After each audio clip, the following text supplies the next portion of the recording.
Chapter 322. Clutching the Black Turtle Constellation Walk, Bu Fong exhaled softly. The atmosphere was stagnant. The venerable master hovering in the air fixed his gaze on Bu Fong, his aura surging. In the distant sky, the chubby elder smacked his lips. Bu Fong's background was obviously not simple. He had a ninth-grade puppet and a semi-divine weapon. How could he be the owner of a small restaurant in a mortal empire? He must have a powerful background. The chubby old man was an expert of the Clear Sky Pagoda of the 100,000 Mountains.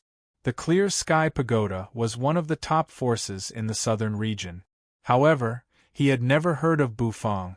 The only time he had heard of him was when his little girl was talking about delicacies. Such a low-key person was a little strange. Humph. No matter who you are, no matter what power you have behind you, if you dare to hinder the rise of our Shura sect, then die. The Shura sect venerable master pondered for a moment, his eyes turning cold. Finally, he opened his mouth, his chilling voice echoing through the sky. He didn't know which power Bu Fong belonged to, but that was no longer important. The Soul Congregation Array was the key to the Shura sect's resurgence. It must not fall into the hands of an unknown person. Buzz, a buzzing sound. The Shura sect venerable master's aura suddenly exploded, as if a shackle had been broken. His hair turned blood-red in that instant. He seemed to have become a lot younger.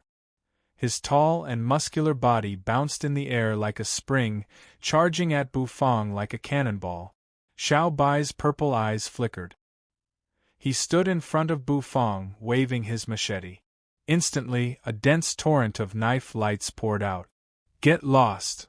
The venerable master was incomparably brutal, his eyes filled with cruelty. His blood-red hair fluttered in the wind, and he casually swung his palm at Xiao Bai.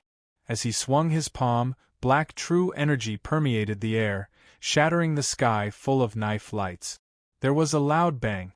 Xiao Bai was sent flying by this palm strike. His body spun a few times in the air before landing on the ground. The Venerable One could not kill Xiao Bai, but Xiao Bai could not do anything to the Venerable One either. In the distance, the chubby old man was hesitating whether he should go and help, but he wasn't sure if he could deal with the Shura's Gate demon. This demon's cultivation was really powerful, and his cultivation technique was even more mysterious. He didn't have any confidence. Just as he was hesitating, his gaze froze, because he realized that Bu Fong, who was below, seemed to have made a new move. Bu Fong exhaled a long breath. Grabbing the Black Turtle Constellation Walk, he actually planned to throw it out again.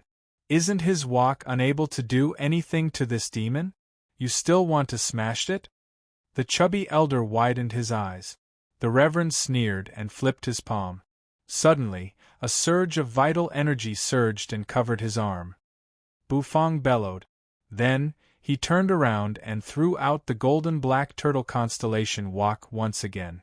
Humph! Ridiculous! Are you out of tricks? Seeing that Bu Fong still wanted to use this move, the Venerable One's face became colder and colder. Looking at the golden walk that was hurtling toward him, he threw out a punch that was wrapped in dense true energy. This punch ruthlessly smashed onto the walk. The heavy Black Turtle Constellation Walk pressed down on the Venerable One, causing his face to turn solemn. The true energy wrapped around his arm was scattered. However, under this punch, the Black Turtle Constellation Walk also shot back. Hey! Don't you want your Jade Talisman Array anymore? All of a sudden, when the Black Turtle Constellation Walk flew backward, a faint voice suddenly rang out, reaching the Venerable One's ears. The Venerable One's eyes shrank. Focusing, he felt all the hair on his body stand on end. Because he realized that behind the Black Turtle Constellation Walk, the Soul Congregation Array formed by the 5 Jade Talismans was hurtling toward him. It was about to collide with the Black Turtle Constellation Walk that he had punched back. Damn it! No! The Venerable One's hair stood on end as he roared. His figure flickered continuously, rushing toward the Soul Congregation Array. The Soul Congregation array could not be lost. Xiao Bai's figure suddenly jumped up from the rubble on the ground. His purple eyes flashed, and a knife with sharp knife energy slashed toward the Venerable One. The Venerable One's dashing figure was instantly blocked. After all, Xiao Bai was a 9th-grade puppet. Even if the Venerable One could suppress Xiao Bai, he did not dare to easily take on Xiao Bai's knife. The muscles on his body bulged, and he instinctively took a step back. This step made him feel despair. He could only watch as the Soul Congregation array and the Black Turtle constellation walk, which was as heavy as a mountain, collided. Bu Fang's eyes slightly opened, and his heart was actually a little excited. Crack, it was clear and melodious, like the sound of a jade artifact falling on the ground and shattering. It was very ordinary and very simple. The Black Turtle constellation walk was heavy, and it crushed the jade talisman array with a loud bang. The 5 jade talismans were already badly damaged, and after the collision, they became even more damaged, directly exploding. Dense cracks and fissures spread across the talisman array. Buzz, a fierce wind suddenly blew in the sky. What followed was a blood-curdling wail that made one's hair stand on end. This is the Soul Congregation array. The Soul Congregation array that absorbed the spiritual essences and remnant souls of tens of thousands of people. It was actually smashed just like that. The spiritual essences and remnant souls that exploded out will definitely turn this area within a 10-mile radius into a sinister ghost domain. The Venerable One's face was full of shock and anger. He did not feel the pain of turning a 10-mile radius into a ghost domain. What he felt was the pain of the tens of thousands of people's spiritual essences and remnant souls that he had painstakingly collected. So many spiritual essences and remnant souls disappearing. To the Shura sect, it was a great loss. The anguished howl resounded throughout the imperial city. In the sky, pitch-black clouds suddenly covered the sky, and the entire imperial city was instantly plunged into darkness. Wisps of white spiritual essences and remnant souls rushed out from the broken array, bringing with them a monstrous resentment and ferocity, wandering the land. Bu Fang's expression changed slightly. He did not expect such a terrifying scene to occur when the array was broken. The slightly plump elder in the distance also had a face as cold as ice. He knew that the reason the Shura sect incited this war was to collect these remnant souls and spiritual essences, in preparation for the Shura sect's resurrection. But how could such a small array contain so many spiritual essences and remnant souls? The Shura sect was indeed extremely vicious. This reminded him of the massacres committed by the Shura sect in the southern region years ago. The Shura sect venerable with a head full of blood-red hair roared in anger, and hurriedly took out a gray bead from his robe. Semi-divine tool. Departed soul orb. The slightly plump elder's eyes flashed, and he couldn't help but exclaim. With a thought, the venerable master began to activate the departed soul orb, causing it to emit a misty gray light. So many spiritual essences and remnant souls could not be wasted like this. The array was gone, but he had to at least absorb these spiritual essences into the departed soul orb. The venerable master clenched his teeth and activated the departed soul orb. The spiritual essences that filled the sky immediately let out terrified howls and converged toward the departed soul orb. However, a lazy dog bark suddenly resounded through the sky. The dog's bark was not loud. But with this bark, the howls of the spiritual essences that filled the sky suddenly stopped, and the figures that were sucked into the departed soul orb also froze in the air. The venerable master's face was filled with confusion. With a thought, he looked toward the store and saw that the fat black dog that had been sleeping soundly in front of the store had actually stood up. The black dog's fat body swayed as it slowly and elegantly strode forward with its graceful cat-like steps. The dog's paws were very light, and there was no sound as it scratched the ground. What is this dog trying to do? The venerable master's eyes widened, and his heart was filled with doubt. Could it be that this dog had some kind of background? Bufang was also puzzled. Could it be that Blackie was going to make a move? Walking to the center of the alleyway, Blackie tilted its head and looked at the sky full of spiritual essences and remnant souls. Its mouth actually curved into a human-like grin. Then, it raised its head and let out a melodious bark. This bark was long and smooth, as if it could not be stopped at all. The departed soul orb flickered for a while, and its attraction toward the spiritual essences suddenly disappeared. The spiritual essences that filled the sky formed a funnel shape and rapidly poured into Blackie's barking mouth. The wind howled and the clouds changed color. The sky full of ferocious spiritual essences, after a few breaths, were all sucked into Blackie's mouth. The dark clouds dispersed, and everything became peaceful again. The dog's bark stopped, and what followed was the sound of someone finishing a delicious meal, a burp. As expected, these spiritual essences and remnant souls are still lacking compared to the delicious sweet and sour dragon meat ribs. A gentle and soft male voice resounded through the air. Blackie stuck out his tongue and licked his lip. He looked at the Shura sect venerable master and said, Chapter 323. A gentle and soft male voice rang through the air, lingering in the area. What followed was a melodious burp. Burp. The burp was like a sudden clap of thunder, scaring the Shura sect venerable who was still floating in the air. His expression, as if he had just seen a ghost, was comical. His blood-red hair fluttered in the wind, his eyes widened, and his mouth slightly agape. Clutching the glowing departed soul orb, he was in a daze. What did he see? What did he see?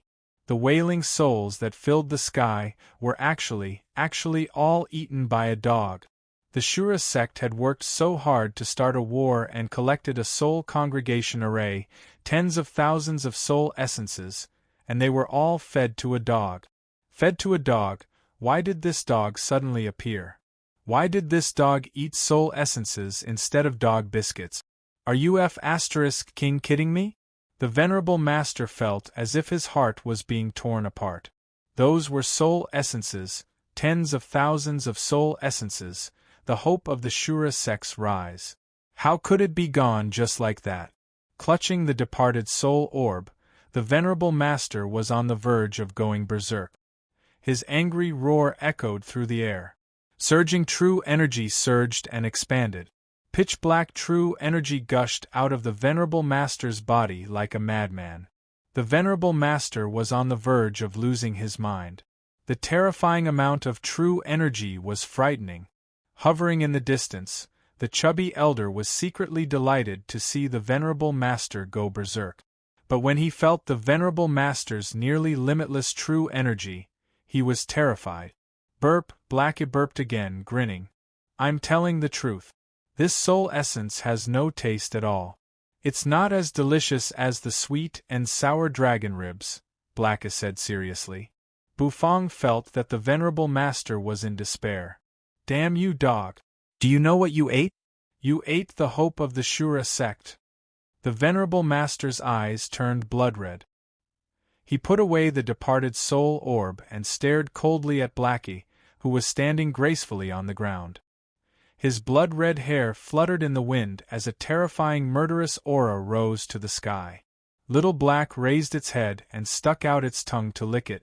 Even the Shura's gate's hope is not as delicious as sweet and sour ribs. Eat your sister. The venerable one was enraged. His entire body shook in the air, and then, as though he had broken through the speed of sound, he charged toward Blackie, who was on the ground. Supreme beast, right? This must be the supreme beast hidden within the store. Even if you're a supreme beast, for destroying the hope of our Azura gate, you must die.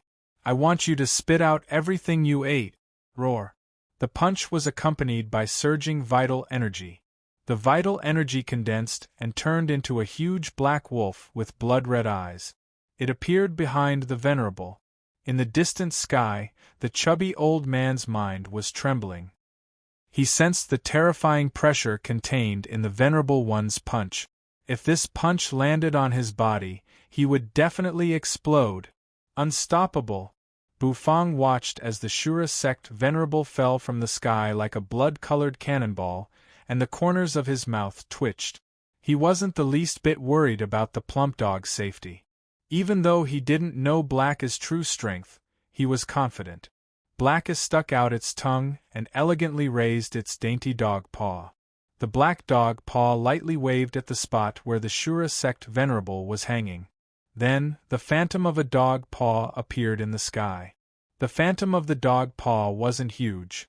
When it collided with the Shura sect venerable's wolf punch, a terrifying force and a loud boom erupted. Almost the entire imperial city heard the rumble.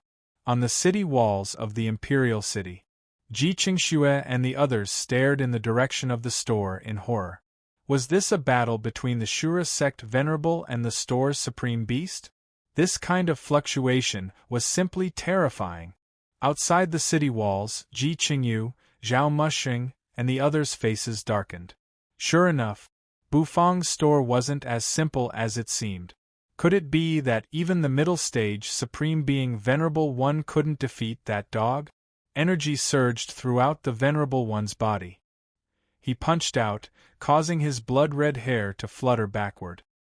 His face was hideous and filled with murderous intent. However, when his punch collided with the dog paw, he discovered that a huge rebound force was transmitted to him. This force made his heart tremble, and a sense of crisis welled up within him. Bang! Under his gaze, the dog's paw directly broke apart his ash wolf fist and swatted at him from the sky. True energy converged on his body. When the dog's paw landed on his body, the venerable master was sent flying. He drew an arc in the sky and fell backward, landing on the ground with a loud thud. It caused the surrounding houses to explode and collapse. Black's eyes revealed a trace of surprise. His paw didn't kill the guy. It seemed that this guy was quite strong. A whistling sound rang out as the Venerable One returned to the sky. The true energy armor on his body was in tatters. His face was extremely gloomy, and a trace of fear emerged in the depths of his eyes. Late-stage Supreme Being? Or a spirit beast at the peak of the Supreme Being level? This terrifying thought emerged in the Venerable One's mind. The 9th-grade Supreme Being realm was a peculiar realm. In this realm, the gap between each small realm was extremely huge. For example, when he fought against the Chubby Elder at the early stage of the Supreme Being realm could only be suppressed. If the dog in front of him was really a spirit beast at the late stage of the Supreme Being realm, or even the peak of the Supreme Being realm, then the Venerable One could only grit his teeth and swallow his loss. No. It can't be a spirit beast at the late stage of the Supreme Being realm. This type of spirit beast has its own dignity. How could it become the gatekeeper of a small store?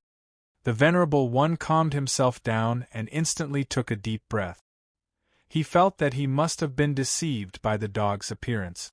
It actually didn't die. The gentle and soft male voice rang out once more. The Venerable One's tensed heart was instantly stunned. Then, his pupils constricted. Under his gaze, the figure of the black dog that was standing gracefully on the ground began to change. Its originally small and exquisite body became enormous, as if it had transformed into a giant wave. Its eyes were filled with brutality, and the fur on its body also stood up fiercely. Boom! The dog's paw scratched the ground, and a series of sonic booms rang out. The Venerable One only felt a gust of wind blowing, and then an enormous figure appeared in front of him. It was a pair of fierce and deep eyes. The moment the Venerable One met the dog's eyes, he felt as if his mind was being sucked into it. No. The Venerable One roared angrily. A blood-colored aura floated up, and he punched toward Black's enormous head. However, before this punch could be unleashed, it was smashed by the dog's paw. His entire person was stunned, and in an instant, he was smashed into the ground, creating a deep pit. Boom!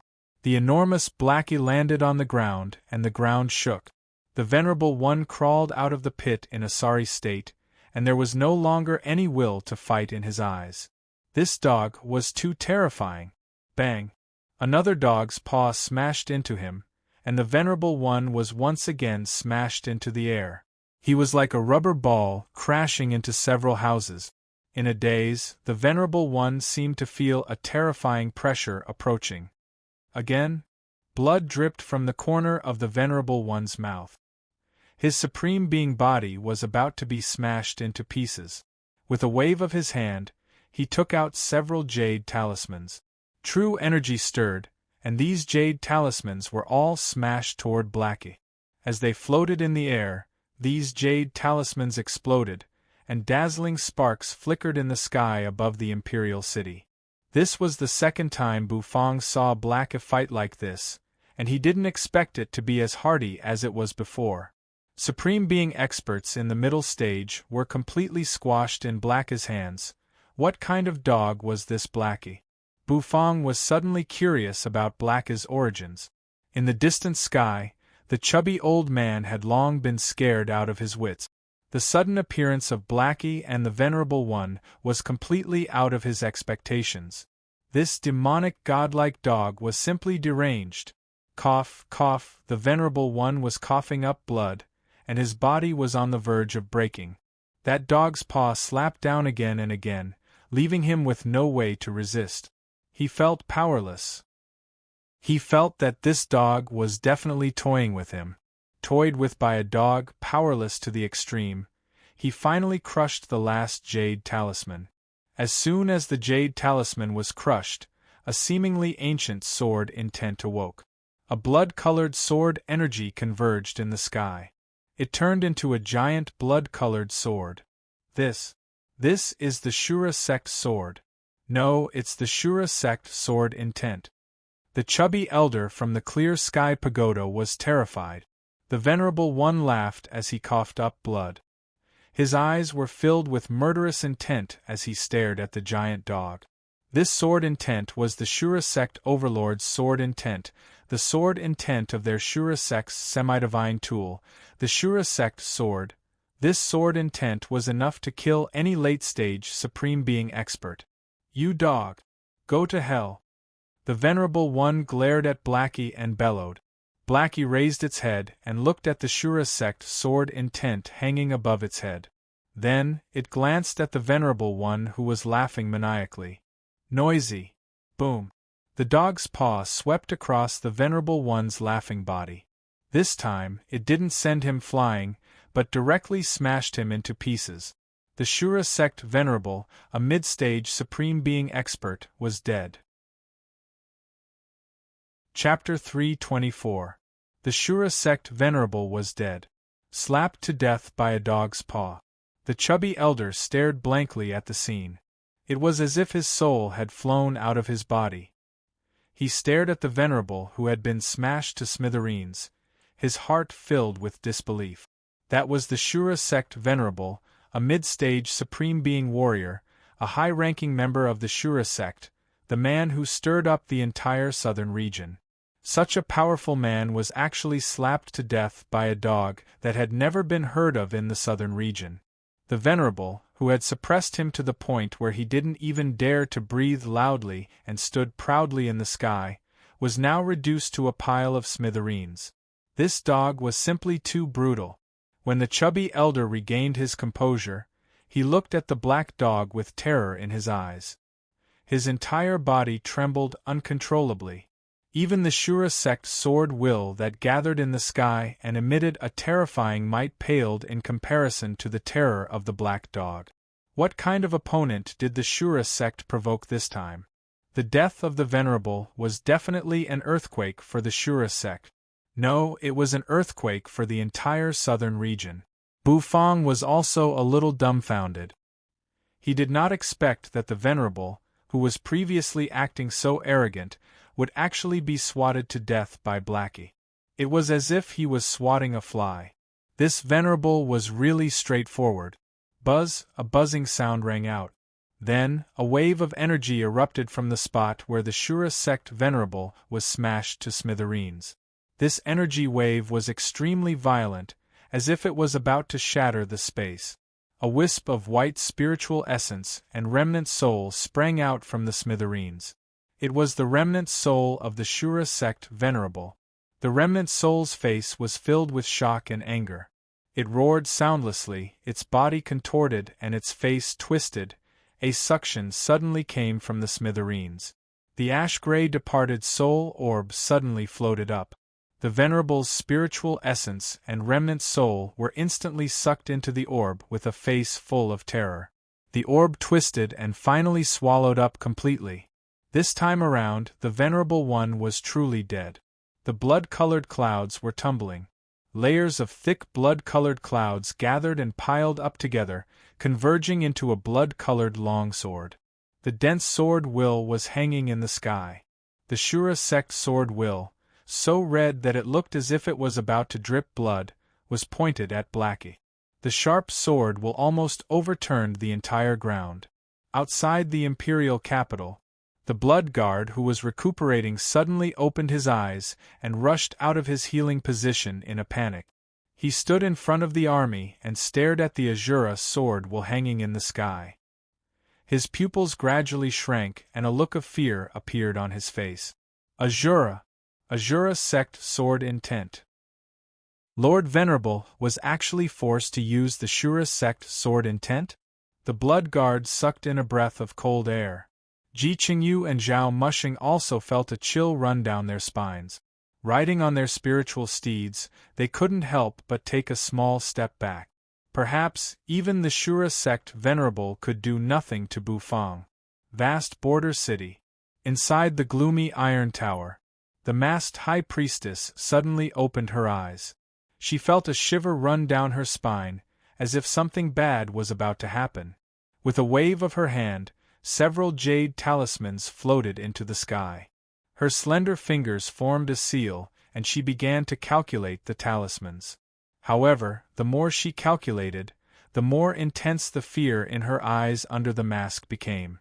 Suddenly, with a loud explosion, the jade talismans that were in the middle of calculation shattered into pieces on the ground. The high priestess stood up. Her chest, which was wrapped in a dudu, rose and fell violently as she panted heavily. The Venerable is dead? Rumble. With a loud noise, something seemed to be awakening inside the iron tower. The aura suddenly burst forth. The high priestess looked at the heavy iron door behind her in a panic. A distant and surging aura slowly gushed out from behind the iron door. Aya, who activated the Shura sect sword will of this noble one. Is this the aura of the departed soul orb? A hoarse voice came from behind the iron door, carrying a hint of doubt and doubt. The high priestess didn't even dare to breathe loudly. She answered with uncertainty, "The Venerable may have fallen." After a moment of silence, the voice faintly answered, "I already know, the divine will I left on the departed soul orb has been awakened." Blackie calmly looked at the blood-colored sword will in the sky. The heavy Shura sect sword will hanging in the sky did not make him feel the slightest bit worried. He just thought it was a little fun. The Shura sect sword will. He didn't expect to see the Shura sect sword will in a remote place like the southern region. Even though the Shura sect sword will only had a form but no spirit, even though it was incomplete, it was still the Shura sect sword will, something that didn't belong to the southern region. Buzz, the blood-colored sword energy hung in the sky, causing the entire imperial city's commoners to feel their blood boiling. It was as if the blood in their bodies was about to be drawn out and poured into the blood sword in the sky. This was as frightening as a demon god. The grayish-white departed soul orb began to spin.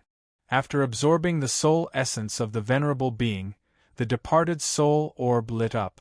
It was as if the departed soul orb suddenly had a soul of its own.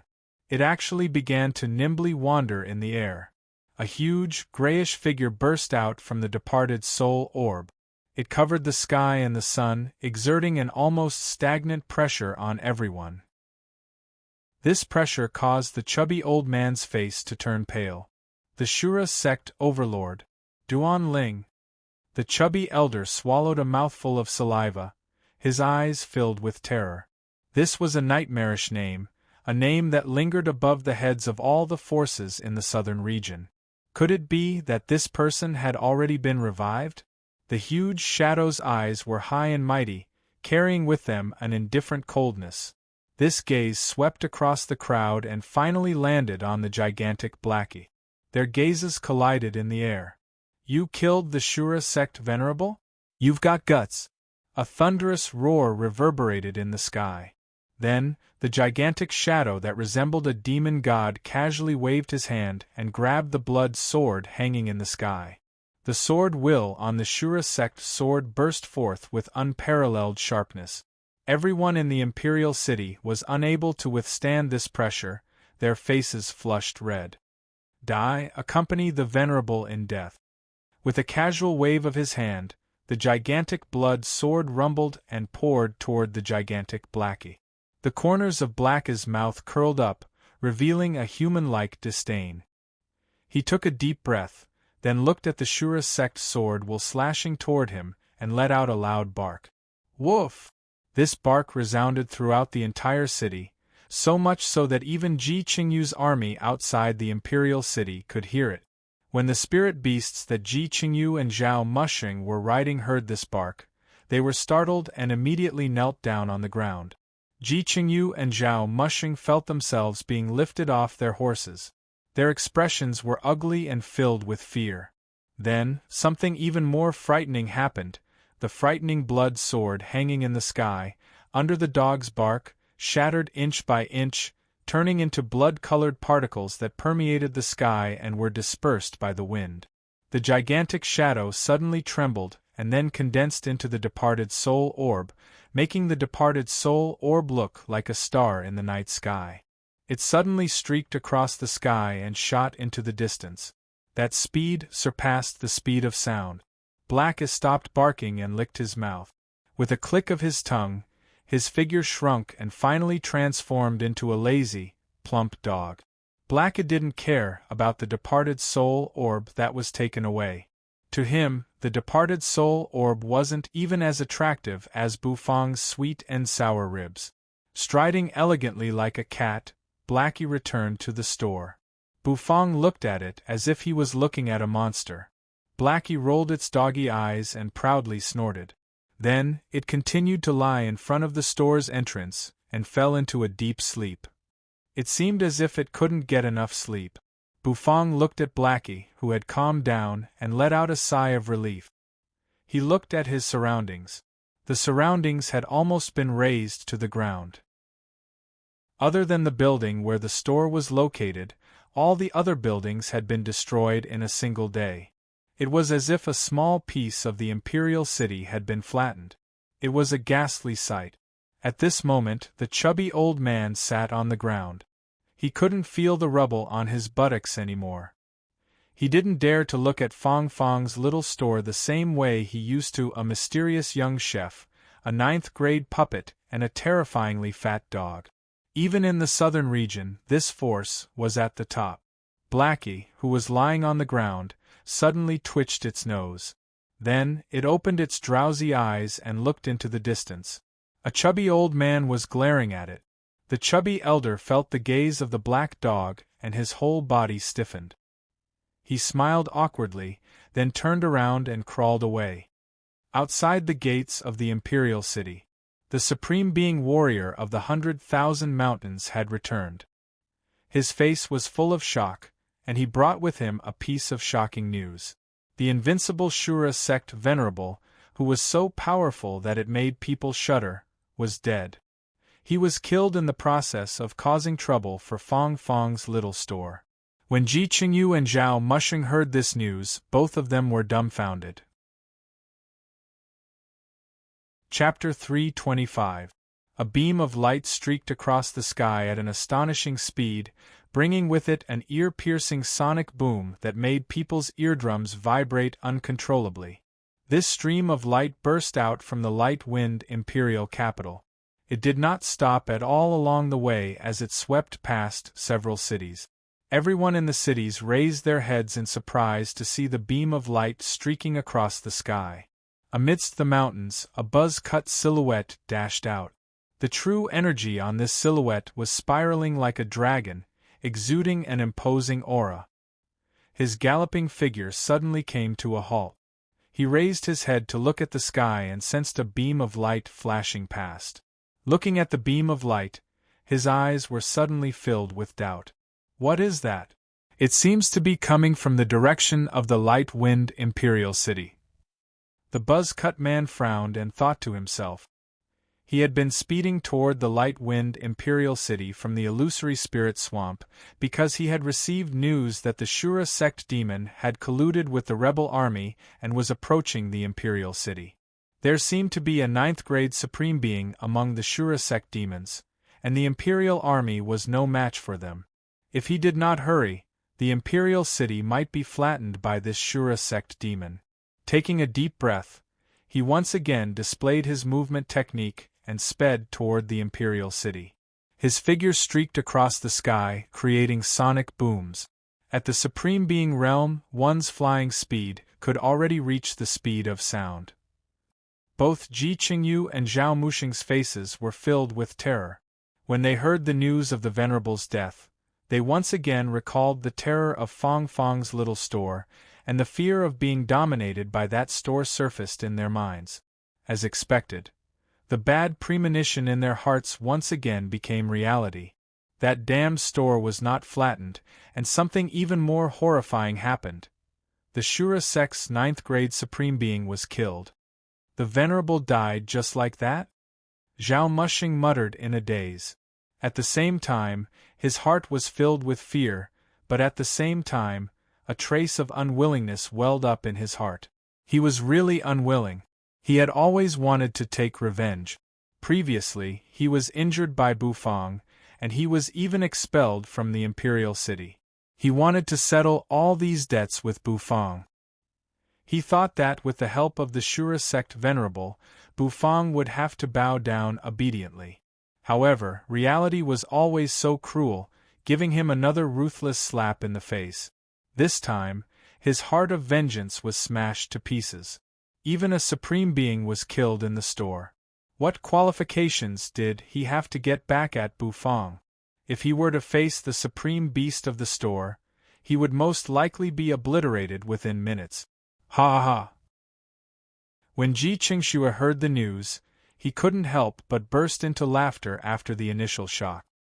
His laughter lingered in the sky and reverberated both inside and outside the city, causing everyone's expressions to change quite a bit. The expressions of the Light Wind Empire's officials on the city gate tower relaxed as they breathed a sigh of relief.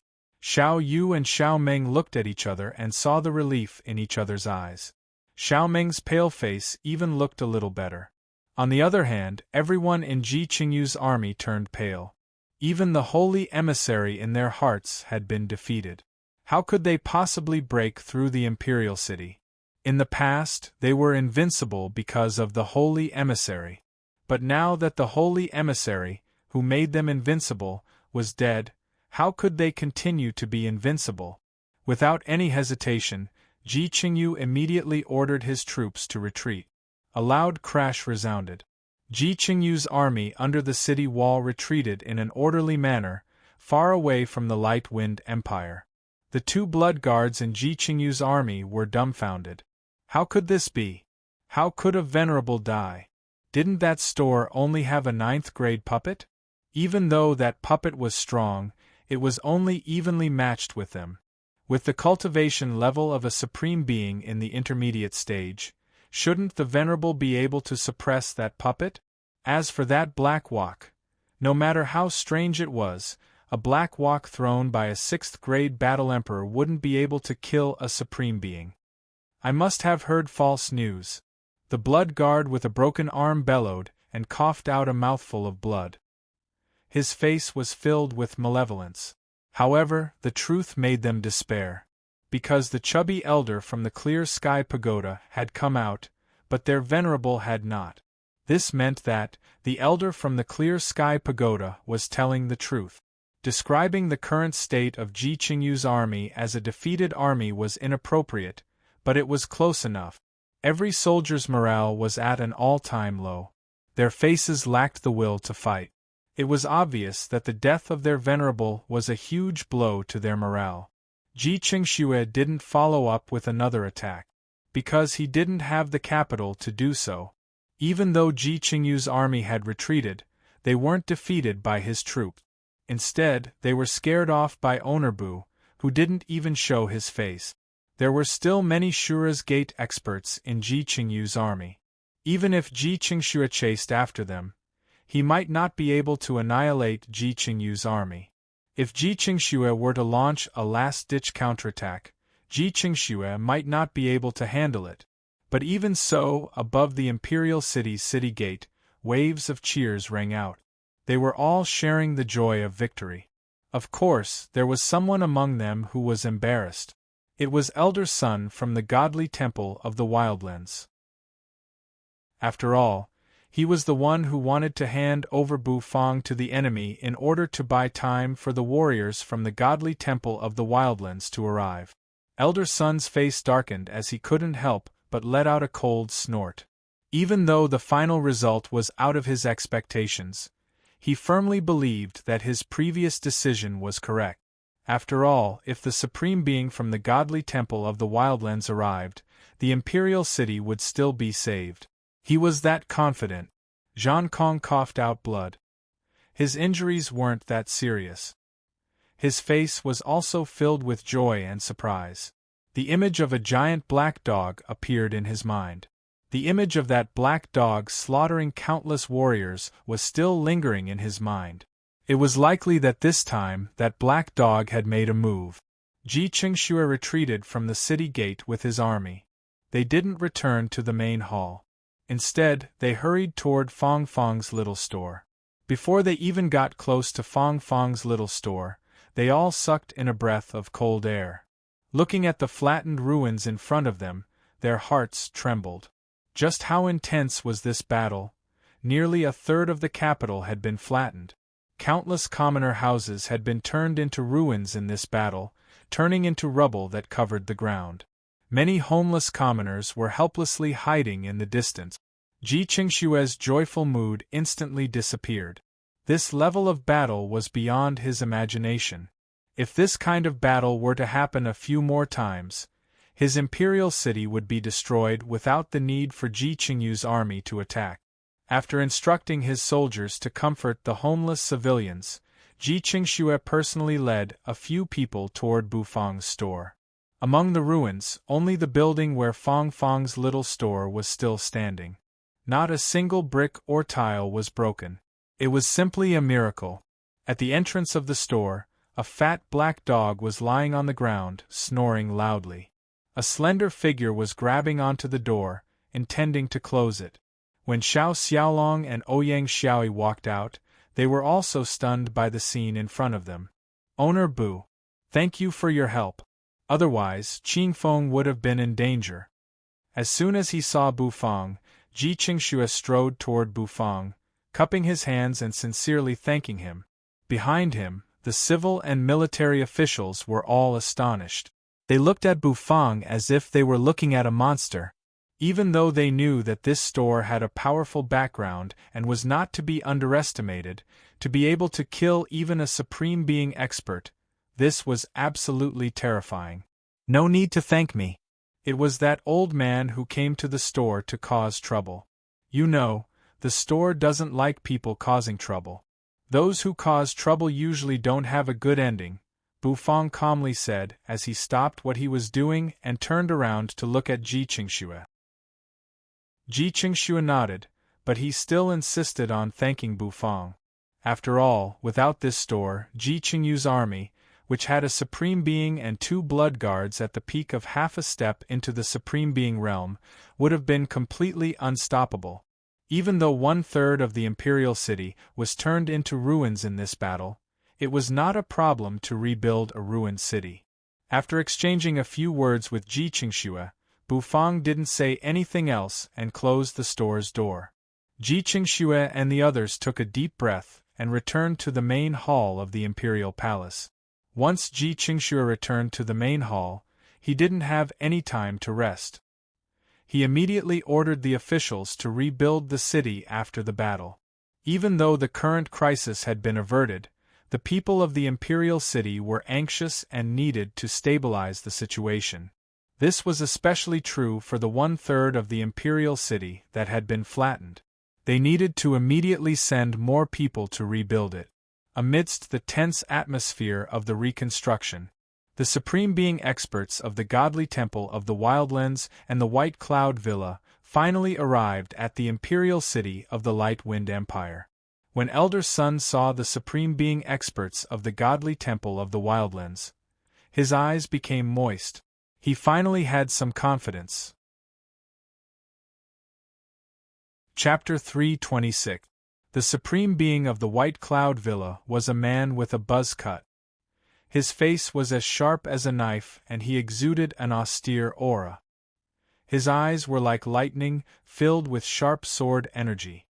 He was the commander of the White Cloud Villa, Baijan, a Supreme Being expert. He was second only to the master of the White Cloud Villa and had a strong cultivation level. The expert sent by the Godly Temple of the Wildlands was bald. His skin was bronze in color, as if it was made of molten copper. He gave off a frightening feeling of strength. Beside him was a giant bird-type spirit beast. Its wings were as sharp as blades and emitted a cold glint. This was a powerful 8th-grade spirit beast, the Blade Bird. The master of the Godly Temple, also known as the Bald Man, was called Jin Kuan. His physical body was incomparably tough, and he was extremely powerful. The two Supreme Being experts arrived at the imperial city of the Light Wind Empire. They were a little puzzled. According to the information they received, the demons of the Shura sect had colluded with Ji Qingyu's army to attack the imperial city. But now, where was the army? The imperial city was also intact. There were no signs of destruction like they had imagined. Could it be that the information was fake? The two of them were a little puzzled. However, they were soon welcomed into the main hall by Ji Qingxue. After all, they were two Supreme Being experts, the top experts of the southern region. Seeing the terrifying signs of destruction around Fang Fang's little store, Ji Qingxue now had a better understanding of Supreme Being expert. At the very least, he knew that, if a Supreme Being expert were to make a move within the Imperial City, then the entire Imperial City would be destroyed in an instant. Therefore, he didn't dare to be negligent. Even if the crisis was temporarily averted, he was still happy to have two Supreme Beings here. Facing the doubts of the two Supreme Being experts, Ji Qingxue told them everything that had happened. The appearance of the Shura sect blood guards and the Shura sect venerable informed the two Supreme Beings who had come to reinforce the Imperial City. Baijan's face was solemn. His thick eyebrows twitched as he looked at Ji Qingxue. As the master of the Godly Temple of the Wildlands, Jin Kuan came to the Imperial City not only to reinforce the Light Wind Empire, but also to avenge the death of Xiada and Xiaoyu. However, after listening to Ji Qingxue's description, he sucked in a breath of cold air. "You're saying that the Azura's Gates Venerable died here?" Jin Kuan's bald head shone brightly, his eyes widened in disbelief. Of course, he knew about the Shura sect Venerable. As the Venerable of the Ferocious Temple, how could he not know the strength of the Shura sect's top warriors?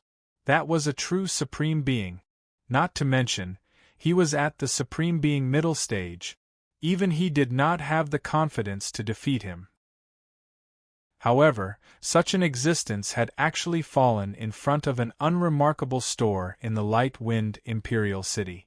Is that store really that mysterious? Moreover, that store seemed to be the one that killed Xiaoyu and Xiada. When Ji Qingxue saw the shocked Jin Kuan and Baijan, he smiled but did not say anything.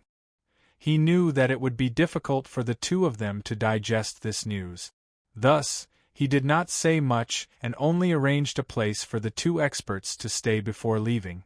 The dark night shrouded the sky above the imperial capital, and the gray clouds floated in the wind.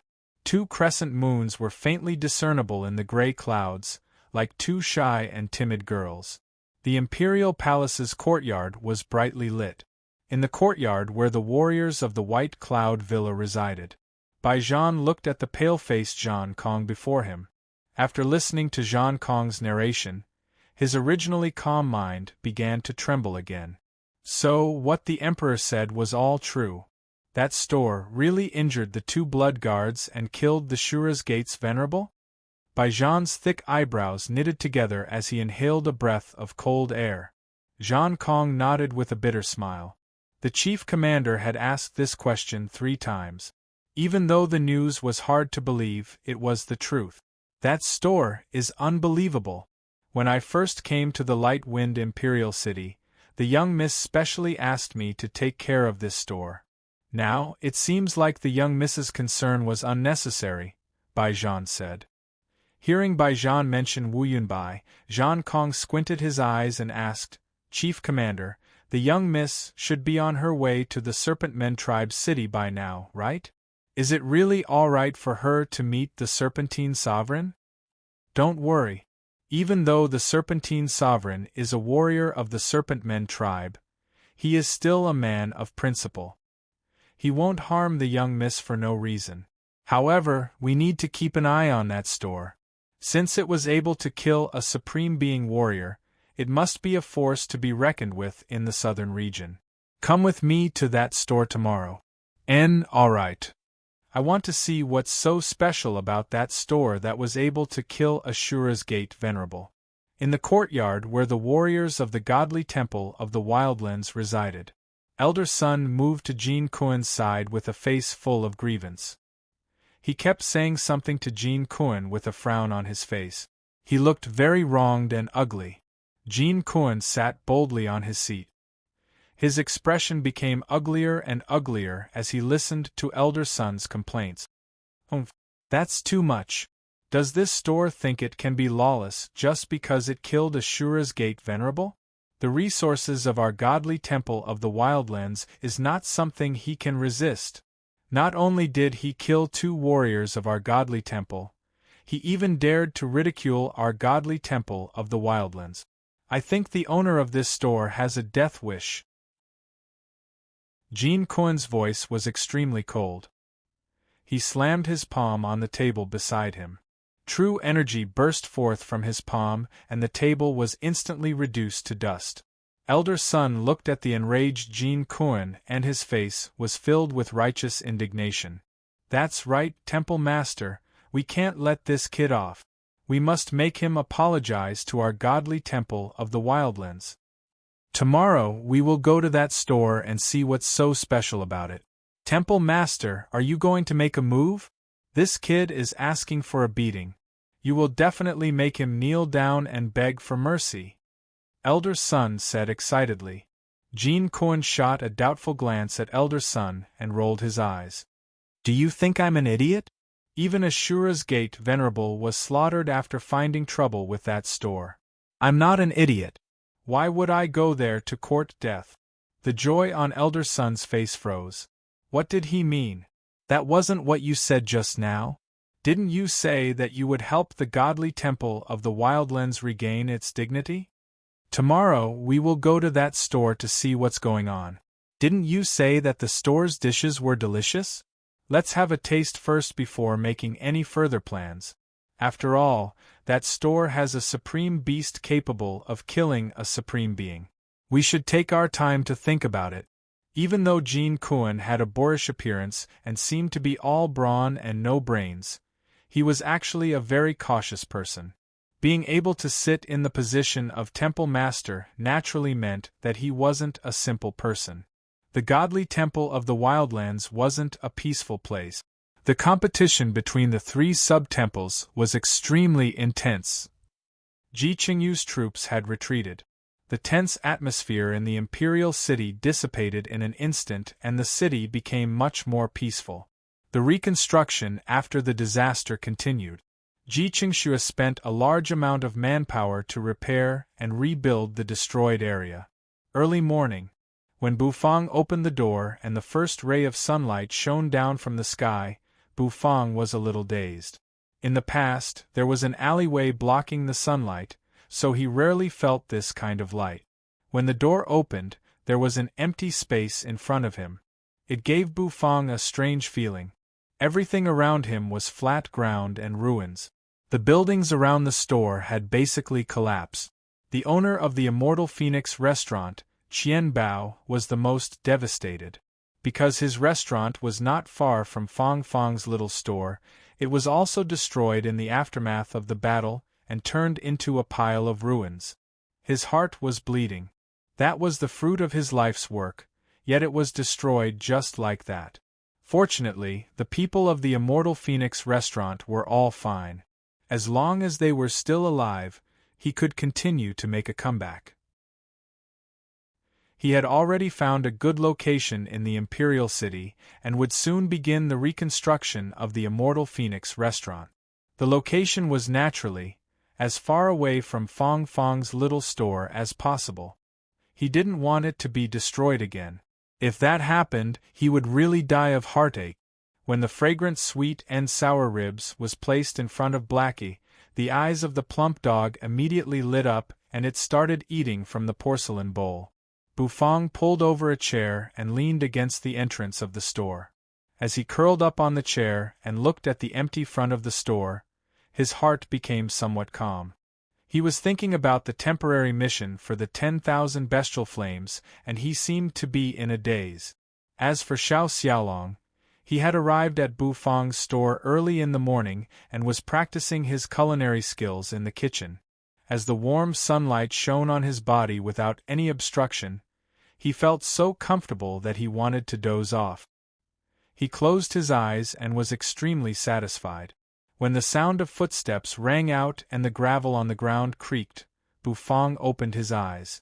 That was because several figures had appeared in front of the store, blocking the warm sunlight. Chapter 327.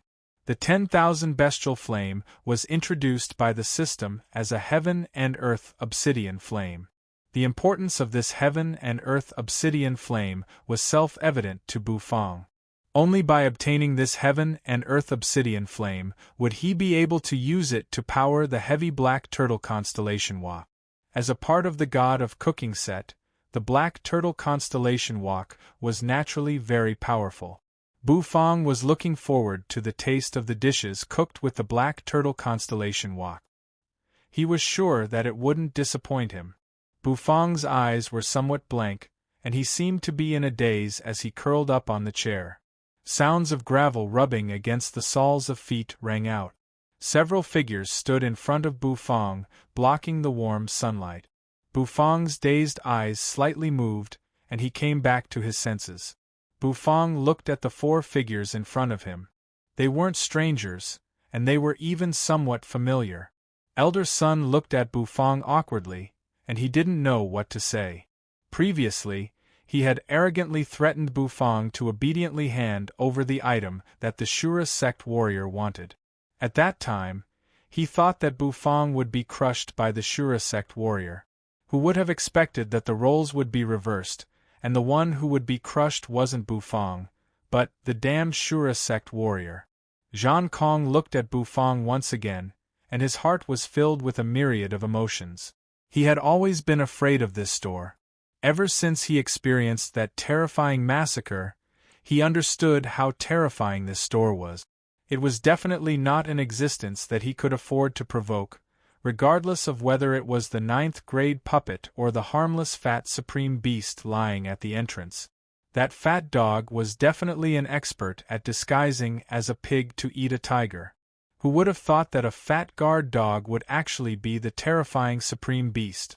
Moreover, it was a supreme beast that could kill the Shura sect venerable? Jin Kun stood in front of Bufang with his shiny bald head. Under the illumination of the sunlight, his bald head was dazzling. Baijian took a deep breath and looked at Bufang. This young man was fair and clean. He was neither too strong nor too skinny. The aura of true energy coming from his body was merely that of a 6th-grade battle emperor. Even though reaching 6th grade Battle Emperor at such a young age was quite impressive, and he was much stronger than some of the disciples of the White Cloud Villa, he was not that monstrous. How could such a young man, who wasn't particularly outstanding, be the owner of a store that would soon become famous throughout the southern region? After killing the Shura sect Venerable, the name of this store would soon spread throughout the entire southern region. After all, the Shura sect Venerable was considered a top-notch expert in the southern region.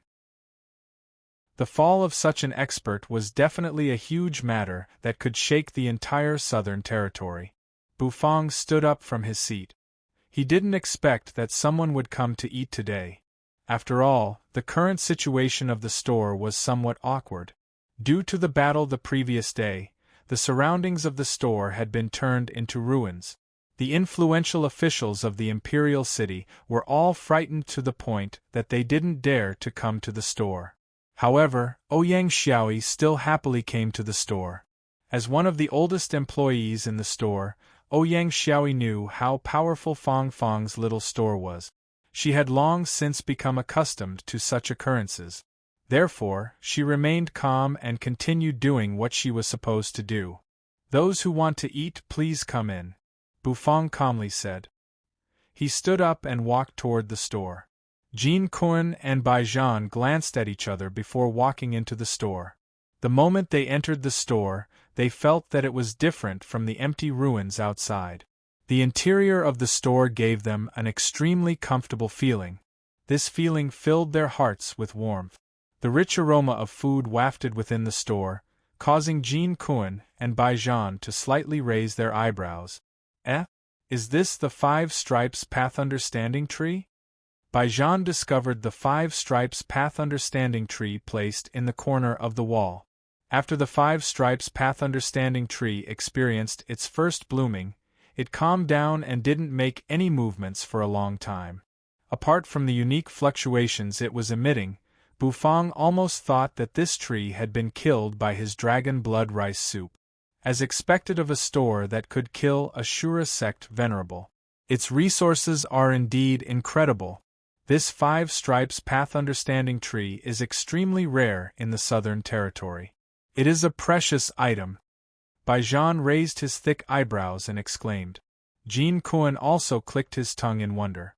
At their level, a 5 Stripes Path Understanding Tree wasn't considered precious. However, a spirit tree that could allow a 7th grade battle saint to advance to the 8th grade was definitely an extremely precious item. For a faction, it was no small matter.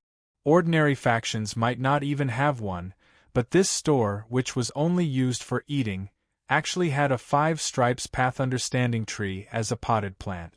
The menu is behind you. Take a look at what you want to eat, then inform that little girl. Bufang glanced at the 4 of them and calmly said. He pointed at Ouyang Xiaoyi, who was standing to the side with her eyes wide open. Then, he walked to a chair by the door and continued to curl up on it. The 4 of them found a table and sat down. They all looked at the menu behind them. With just a glance, the 4 of them widened their eyes in disbelief. Is this really a restaurant? The prices are a little exaggerated.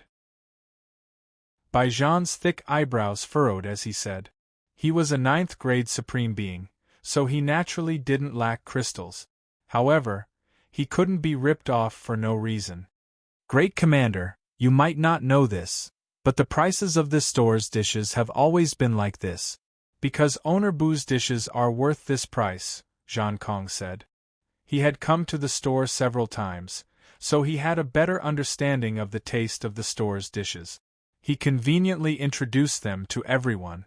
Of course, he hadn't eaten many dishes, so he didn't introduce some of them.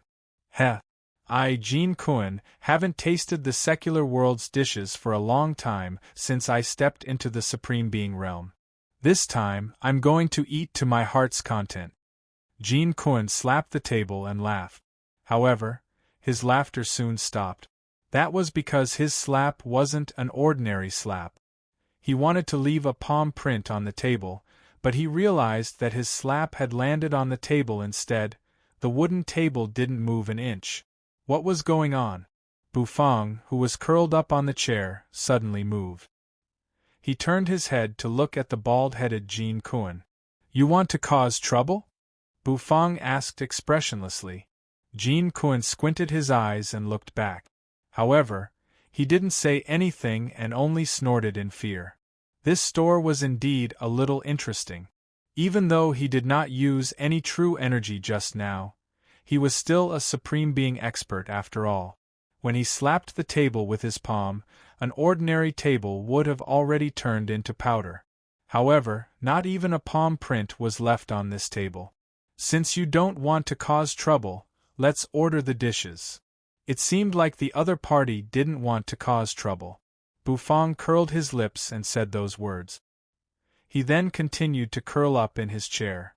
The sun was warm and the years were peaceful. Baijan's thick eyebrows twitched and he waved his hand at Ouyang Xiaoyi, who was standing in the distance. Ouyang Xiaoyi walked over. She blinked her big eyes as she looked at the four people and asked, "What do you want?"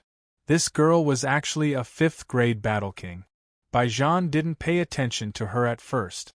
However, when he sensed the aura on Ouyang Xiaoyi's body, his heart trembled. Ouyang Xiaoyi was so young, yet she was already a 5th grade battle king. Her talent was truly heaven-defying. Moreover, such a genius was actually working as a waitress in a restaurant.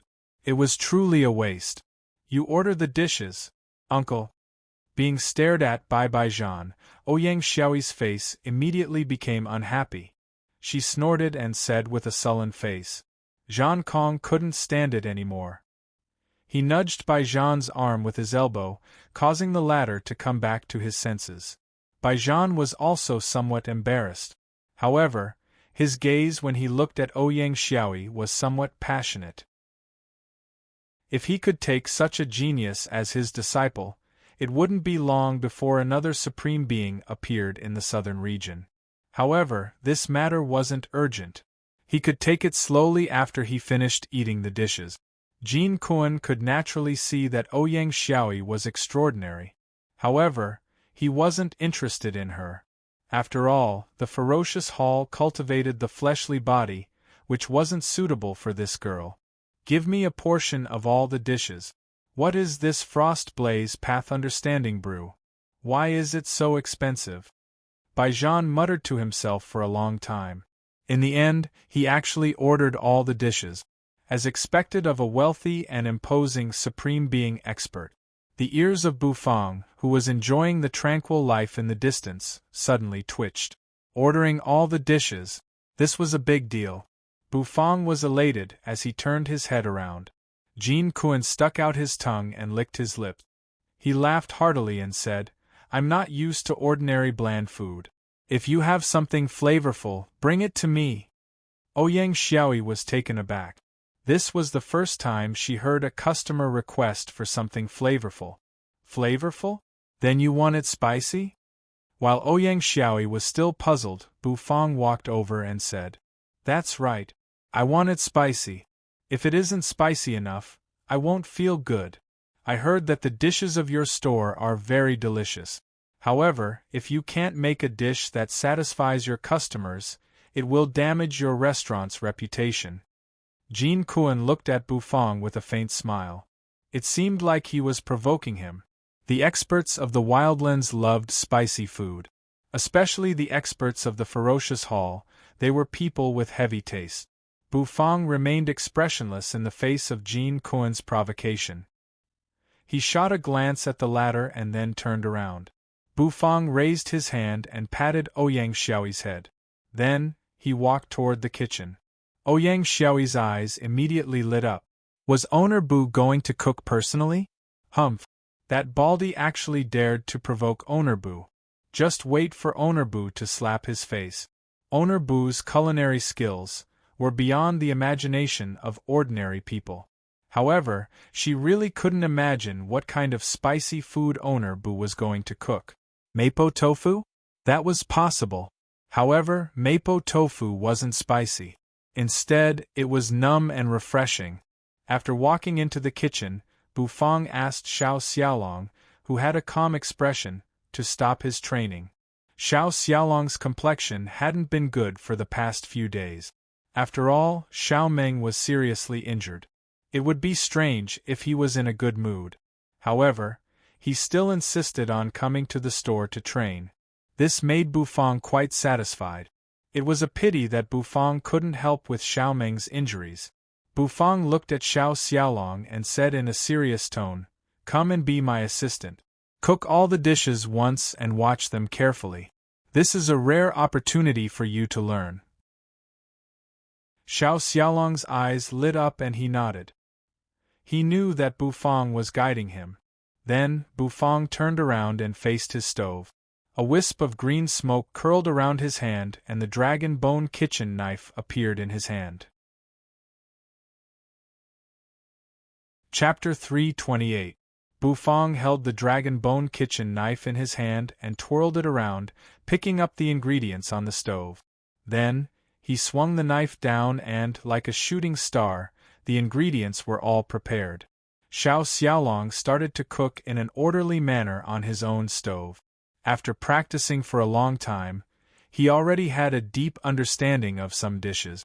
The taste of his dishes was already comparable to that of Bufang when he had just opened his restaurant. Of course, the current Bufang was also improving. His improvement was even more terrifying. Regardless of whether it was his knife skills, carving skills, or his understanding of dishes, he had made great progress compared to when he had just opened his restaurant. He was steadily advancing toward his goal of becoming the god of cooking, who stood at the top of the food chain in this fantasy world. The fire was lit and the wok was heated. In a short while, the kitchen was filled with dense steam and a rich aroma. Bufang was cooking Baijian's dishes. His dishes were all of the more difficult ones, such as the egg-fried rice, sweet and sour ribs, and other dishes. He left them to Xiao Xiaolong to cook. The cooking speed of 2 people was much faster than that of 1 person. Every time Bufang finished cooking a dish, he would place it on the window. Ouyang Xiaoyi would carry the dish and place it in front of Baijian. The aroma seemed as though it was about to materialize. The rich aroma hovered above the dish and then dissipated, blinding one's eyes. Xiao Xiaolong also placed his finished dishes on the window and let Xiaoyi carry them away. As the number of dishes increased, the aroma within the store became more and more intense. It seemed as though it would rush out of the store and fill a 10-mile radius. Baijian exclaimed in admiration as he looked at the dishes being carried out one after another. As he looked at the dishes that looked and smelled great, even with his mental state of a supreme being, he couldn't help but lick his lips and move his chopsticks. The dish he picked up was the red braised meat. The color was rosy and it seemed as though the red braised meat was glowing. When he picked up the meat with his chopsticks, he could see faint oily juices seeping out from it. The aroma of the meat was mesmerizing. Baijian placed the red braised meat into his mouth. It was not as greasy as he had imagined. The meat melted in his mouth and was extremely tender. However, after it entered his stomach, his mouth was still filled with that rich aroma. This was an unprecedented experience. It was a wonderful feeling that Baijian had never felt before. Baijian lightly exhaled. He could not help but feel delighted in his heart. He did not expect that food could be so delicious. In his previous understanding, food was only used to fill one's stomach. Upon reaching the utmost exalted realm, he was already able to abstain from eating food. Even if he wanted to increase his sense of fullness, he could just swallow a single pill and he would be full. Therefore, for so many years, he had been obsessed with cultivation and didn't know much about food. Now that he had tasted the delicacies cooked by Bufang, he was completely immersed in the delicacies and was unable to extricate himself. Zhang Kong, who was sitting beside Baijian, could not help but smile bitterly when he saw his commander eating like a hungry ghost. "Great Commander, please pay attention to the image of the White Cloud Villa." Jean Kun rubbed his bald head as he looked at Baijian, who was eating heartily. He was flabbergasted. Was that dish really that delicious? The fragrance that permeated the air was extremely tempting. However, for Jin Kun, the fragrance that permeated the air was too bland. Soon, all the dishes that Baijan had ordered were served. There was even a cup of Frost Blaze Path Understanding brew. After drinking a mouthful of the Frost Blaze Path Understanding brew, Baijan's eyes widened and his face became flushed. He burped and felt extremely comfortable. Good wine. Baijan was the commander of the White Cloud Villa. Although he rarely ate food, he still had to drink wine. After all, as a swordsman, the lack of wine was equivalent to the lack of artistic conception. He had never tasted such delicious wine before. The restless feeling of ice and fire in his stomach made all the pores on his body open. The delicacies of Fong Fong's little store were truly extraordinary. The last dish was the premium wok of fortunes. Bu Fong walked out of the kitchen with a small wok and placed it on the table. The appearance of the wok of fortunes was extremely shocking. Both Baijan and Jin Kun were extremely curious about it. The two of them suddenly realized that all the dishes that they had eaten in their entire lives couldn't compare to what they had seen in this store. Who had ever seen a dish that was brought out of a wok? Baijan's excitement as he ate made Jin Kun's heart itch. When will my dishes be served? I can't wait any longer, Jin Kun said as he looked at Bu Fong. Bu Fong turned his head and shot him a glance. He calmly said, "Haste makes waste." After he spoke, Bu Fong turned around and returned to the kitchen. Next, he planned to start cooking the dishes that Jin Kun had ordered. What dishes would be delicious? Bu Fong pondered for a moment and an idea formed in his heart. Swish! Bu Fong took out a square piece of tender tofu and spun the dragon bone kitchen knife above his palm. With a flash of the extremely gorgeous knife skill, the white and tender tofu was cut into small pieces. These small pieces seemed to be very elastic. They bounced slightly as they fell into the porcelain bowl. If it's delicious, I will try that dish, Bu Fong muttered to himself. His mind flickered and he started to heat up the wok. He took out a portion of the wandering dragon cow's meat and cut it into small pieces. He cut the lightning demonic garlic provided by the system into small pieces. This lightning demonic garlic was also a kind of spirit herb, but its grade wasn't high. After the pieces were cut, a spicy smell filled the air. Bu Fong squinted his eyes. He saw lightning sparks flickering on the cut of the lightning demonic garlic. He washed the tofu cubes with the Heavenly Alps spirit spring water. The tofu cubes seemed to have turned into lively spirits as they jumped around. Sizzle! The lightning demonic garlic was poured into the wok along with the diced wandering dragon cow's meat. They were stir-fried together. The fragrance of the meat was accompanied by the fragrance of the garlic. It was dense and didn't disperse. Xiao Xiaolong widened his eyes as he looked at Bu Fong's cooking step. It seemed like he was going to cook the mapo tofu. Xiao Xiaolong thought to himself. He had eaten the mapo tofu cooked by Bu Fong, and the taste was definitely spicy. However, if it was just the mapo tofu, it wouldn't be spicy enough. Clatter! A scarlet pepper was diced by Bu Fong and thrown into the wok.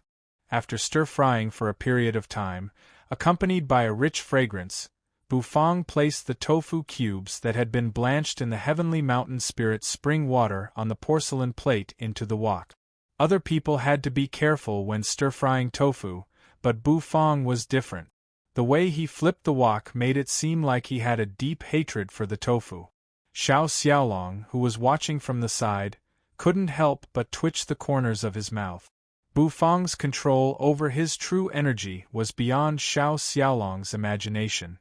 When he flipped the wok, his true energy enveloped the wok and sensed the changes in the tofu. It prevented the tofu from shattering during the stir-frying, and it also allowed the flavor to seep into the tofu. Bu Fong thickened the starch and poured it into the wok. Immediately, a spicy aroma wafted out. When Xiao Xiaolong smelled the aroma, he furrowed his brows. Although there was a hint of spiciness in the aroma, it wasn't very strong. After all, it was the mapo tofu, and the most important thing was the numbing sensation. The spiciness wasn't the strongest. When Jean Kuan, who was sitting in the store, smelled the aroma, a strange smile appeared on his face. This aroma isn't spicy enough. Owner Bu, is this all you've got? If you can't make me feel good, then your store doesn't deserve its reputation. Jean Kuan comfortably leaned back on his chair and laughed heartily. Chomp! However, just when he finished laughing, the sound of Bai Zhan eating heartily came from beside him. Jean Kuan's expression stiffened and he became slightly embarrassed. He snorted and turned his head away.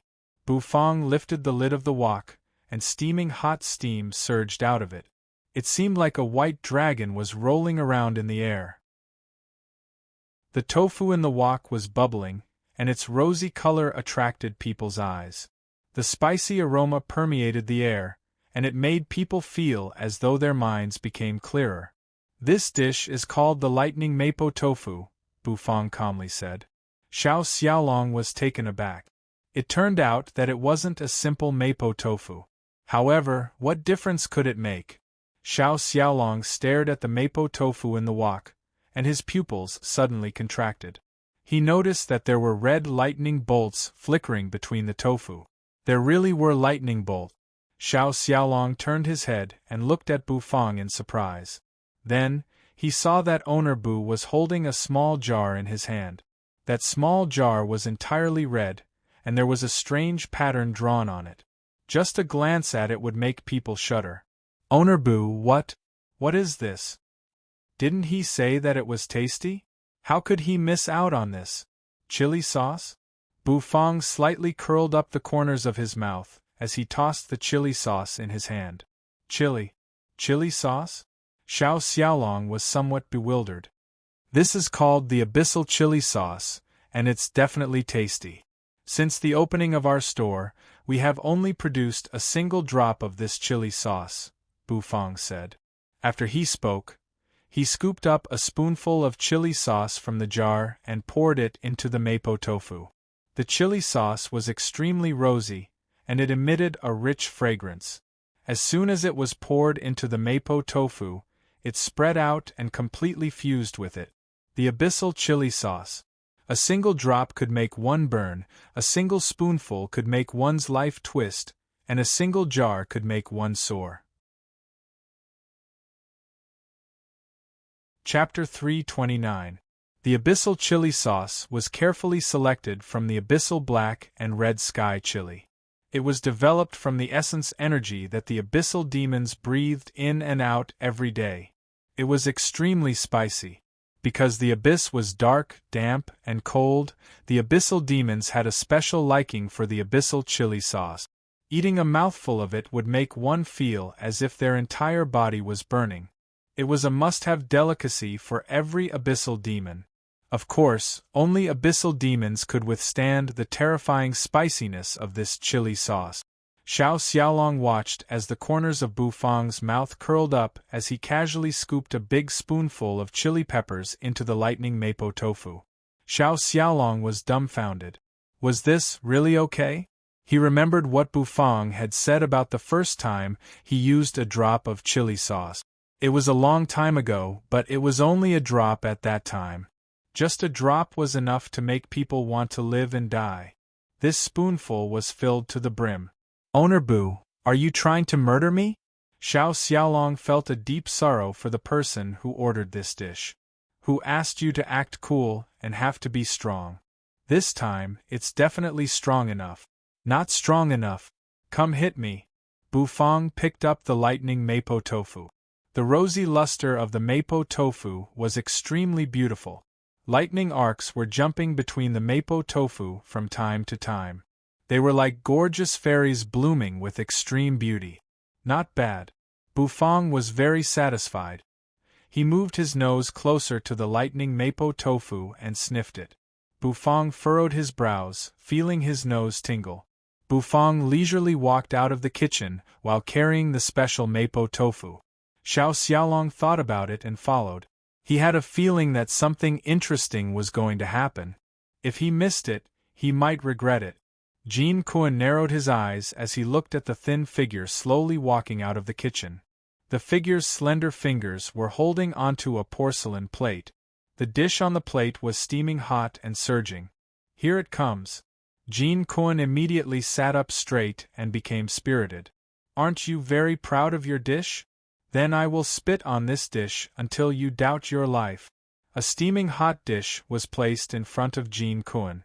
The aroma of the dish was very strong. Along with the billowing steam, the aroma filled the entire store. Even Jean was attracted by the aroma. He stopped what he was doing and looked toward Jean Cohen. His eyes immediately lit up. Jean Kong also stood up and looked at the dish Bufang had prepared for Jean Cohen. The body cultivators of the wildlands loved spicy dishes. Because they were wild, their taste was wild as well. Judging from the dishes cooked by Bufang, it was obvious that none of the dishes had a strong taste. Therefore, Jean Kong was very curious about what kind of dishes could satisfy Jean Cohen's taste buds. Jean Cohen widened his eyes as he looked at the dish placed in front of him. The red luster attracted his eyes, and the lightning arcs dancing between the tofu made his pores slightly open. He took a deep breath. A surge of spicy smell instantly rushed into his nostrils, causing his eyes to widen even more. It was really a spicy dish. However, judging from the spicy smell emitted by the dish, it wasn't very spicy. This is mapo lightning tofu. It belongs to the special cooking method of mapo tofu. It is very spicy and will definitely be strong, Bufang introduced. After introducing the dish, he calmly looked at Jean Cohen and signaled him to continue. Elder son, who was sitting beside Jean Cohen, swallowed a mouthful of saliva. "Heh. It's not up to you to decide whether it's strong or not. It's up to me." Jean Cohen grinned and grabbed a porcelain spoon placed beside the porcelain plate. After smelling the aroma, he steadily scooped up a spoonful of tofu. When he scooped up the tofu, a red thread was left behind by the thick sauce. Lightning arcs were dancing on this thread. The expression of interest on Bufang's face became more and more intense. He pulled a stool and sat in front of Jean Cohen, staring at him. Jean Cohen slowly put a spoonful of tofu that seemed to be burning with flames into his mouth. The dancing lightning arcs seemed to be numbing his mouth, causing his whole body to tremble. The first thing that entered his mouth was the softness. The tofu was extremely soft and tender. With a slight bite, it broke apart and filled his mouth with the rich fragrance of the tofu. Then came the numbness. It was a numbness that accompanied the lightning arcs. It made him feel as though his whole body was bathed in a pool of lightning. Then came the scalding sensation. Even though he was a supreme being, he could actually feel the scalding sensation of this dish. It was simply inconceivable. Actually, this scalding sensation wasn't really scalding. It was caused by Bufang fusing his true energy with the tofu. After all, with a supreme being's cultivation, even if one used ordinary fire to burn him, he wouldn't feel any heat. Therefore, after Jean Cohen ate a mouthful of the mapo tofu, besides feeling the scalding sensation, he also felt the majestic and rich true energy lingering around him. The last sensation gradually surged into his taste bud. Elder son, who had been observing Jean Cohen's expression, was slightly surprised when he saw Jean Cohen's face reveal an expression of enjoyment. It was because he knew how heavy the taste of the ferocious divine hall's master was. Seeing Jean Cohen's expression of enjoyment, Jean, who had been observing him, couldn't help but want to take a bite. All of a sudden, Jean Cohen chewed for a while and his expression froze. He suddenly opened his eyes and glared at Bufang. A wave of spiciness instantly enveloped his taste buds. It was as though he had fallen into a pool of boiling lava. His whole body started turning red at a speed visible to the naked eye. Of course, ordinary people wouldn't be able to tell that Jean Cohen's skin was turning red. Numerous beads of sweat appeared on his forehead in just a few breaths' time. Jean Cohen swallowed a mouthful of the tofu. He felt as though his throat was on fire after the mouthful entered his mouth. Jean Cohen couldn't help but spit out a faint sigh. He groaned and his nostrils flared as he breathed out hot air. Sir, how do you feel? Isn't it tasty enough? When elder son saw Jean Cohen's strange appearance, his heart trembled with fear as he asked hesitantly. Jean Cohen's head stiffened. He turned around with great difficulty and glared at elder Sunday. He curled his lips and his bald head became even brighter. Not tasty enough? Give me a few more mouthfuls. You won't be able to taste this dish with just one mouthful. The more you taste it, the more tasty it becomes. Trust me, if it's not tasty enough, you can hit me, Bufang said earnestly. Jean Cohen's nostrils flared, and he breathed out hot air as he glared at Bufang. You? Not tasty enough. Fine. I'll eat it. Jean Cohen slapped the table. Sweat dripped down his face as he scooped up another spoonful of lightning mapo tofu. The throbbing lightning seemed as though it was beating against his heart. When he stuffed the tofu into his mouth, the spiciness immediately increased. It was as though waves were crashing against him. Oh, Jean Cohen squinted his eyes and blinked continuously. His entire face seemed to be distorted. It was hot and spicy. How could there be such a spicy taste in this world? Even the exploding chili peppers produced in the wildlands paled in comparison to this spiciness. How is it? Sir, is it still not tasty enough? Elder son asked excitedly. If it wasn't tasty enough, he would surely give the insufferably arrogant Bufang a good slap in the face. However, Jean Cohen didn't reply to him. Baijian licked his lips and grinned. It seemed like it was tasty enough. Jean Cohen's expression became distorted. What? Not tasty enough? Give me another spoonful. Bufang continued asking. Jean Cohen didn't pay attention to Bufang at all. He just kept shaking his head. What the F***ck was going on? Elder son looked at Bufang, then looked at the abyssal chili sauce on the plate. He took a deep breath and scooped up a spoonful of the sauce and put it into his mouth. Bufang looked at him in astonishment. His gaze was filled with sympathy. This was the amount he had prepared for a supreme being. A spoonful of lightning mapo tofu entered his mouth. Elder son didn't have the same expression of enjoyment as Jean Cohen. He was dumbfounded and the blue and white porcelain spoon in his hand fell on the table with a clang. He had a feeling that at this moment, he seemed to have taken off his clothes and was swimming in magma. His whole body was filled with a spicy taste. It was an indescribable spiciness. It was so spicy that it distorted his view of the world. It wouldn't be an exaggeration to say that he was seething with anger. His face was completely distorted. His face turned from white to red, from red to deep red, and from deep red to purple. Cough, cough. Elder son, who had forcefully swallowed the mapo tofu, lay on the ground and coughed. He covered his throat with his hands, and it seemed as though he was about to spit fire. Water. A hoarse voice resounded in the midst of his dry coughs. Elder son really wanted to slap himself in the face. Why did he join in the fun? He really wondered if he would die from the spiciness just like that. If that was the case, he would be the most miserable 8th grade war god in the world. He would be the first 8th grade war god to be killed by the spiciness of a chili. Jean Cohen's bald head was bright and shiny. He sniffed and deeply inhaled a breath of air before opening his eyes. His eyes were a little moist and 2 streams of hot tears rolled down from his eyes. They streaked across his face, and it seemed as though they were about to evaporate. Baijian and Zhang Kong were dumbstruck. The dignified supreme being of the ferocious temple, a supreme being who wouldn't shed a single tear even if he was cut by a saber, was actually crying. What kind of dish was this? A single dish could make a supreme being cry. Bufang was probably the only one who had such a dish.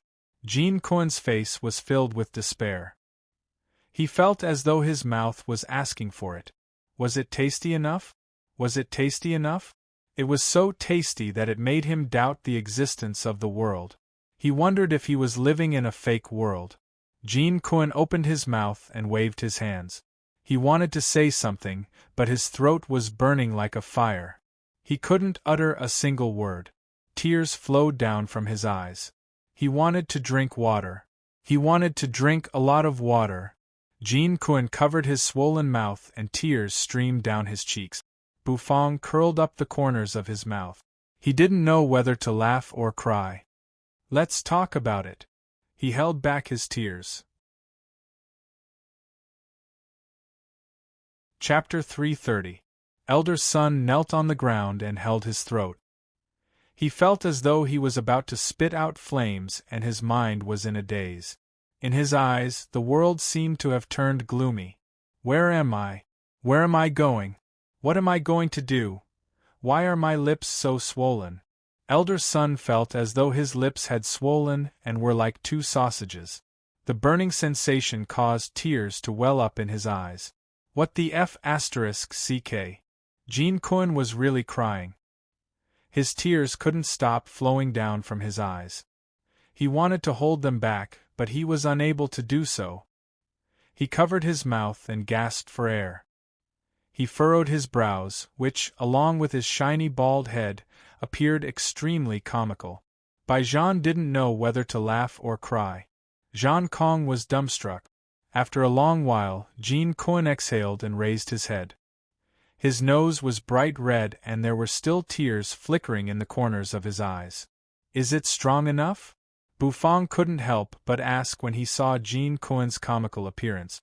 Jin Kun's body stiffened.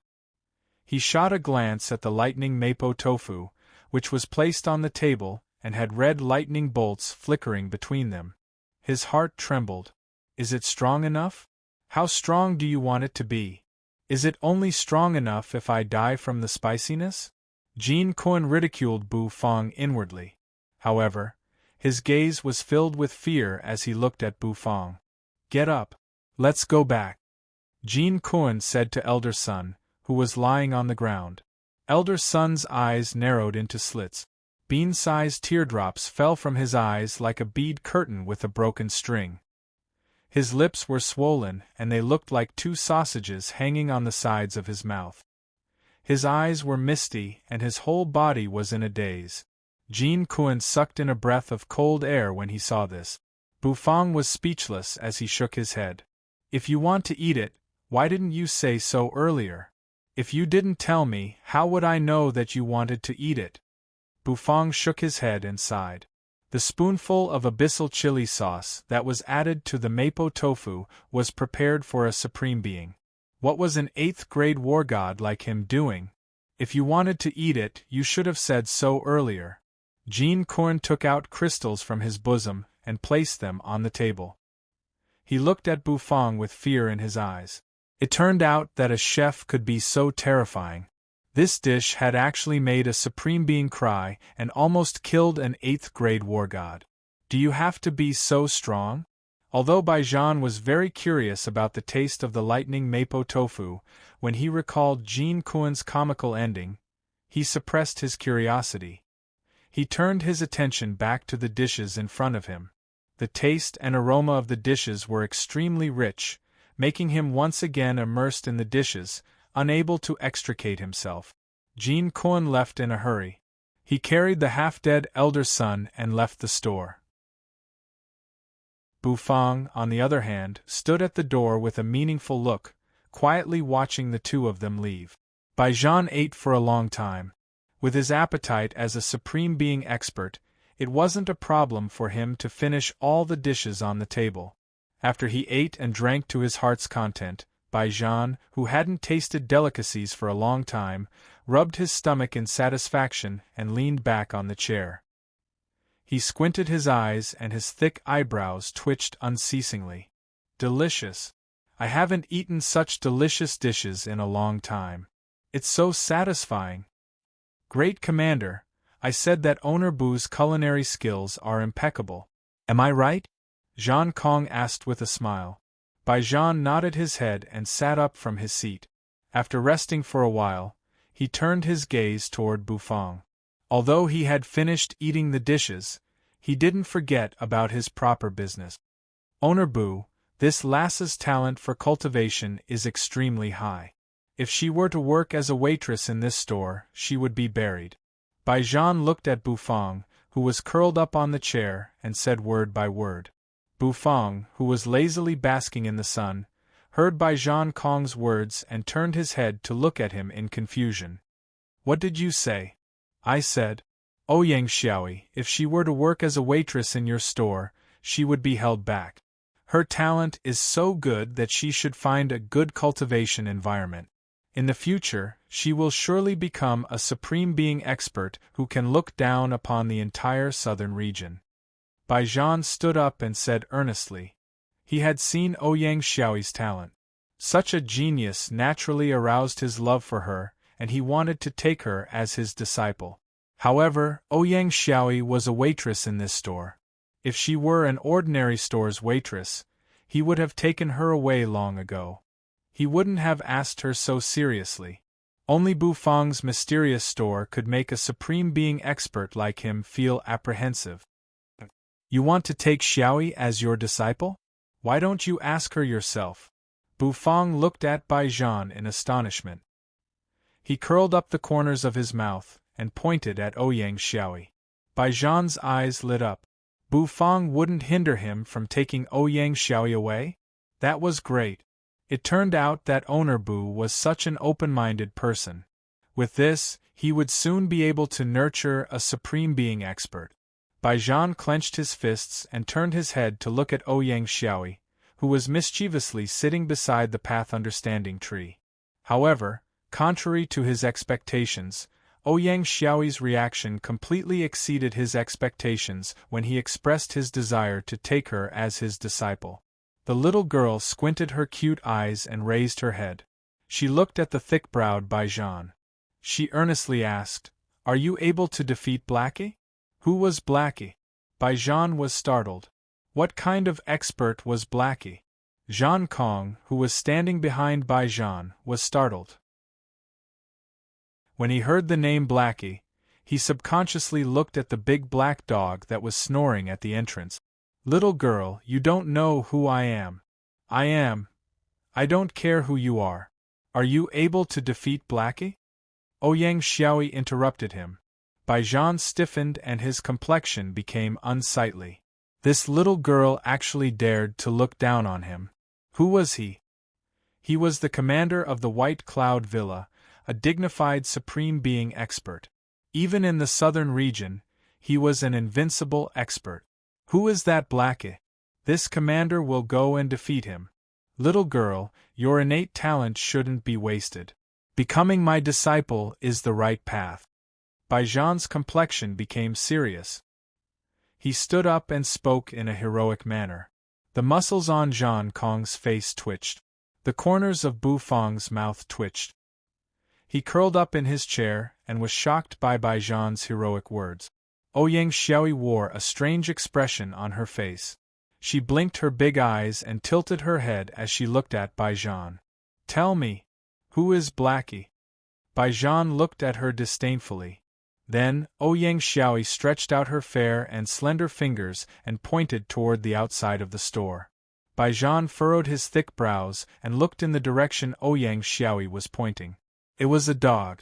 It was a fat black dog that was snoring at the entrance. So Blackie wasn't a human? Was it a dog? Bai Zhan was stupefied for a long time. Then, he became furious, as if there was a flame burning in his heart. Something is wrong.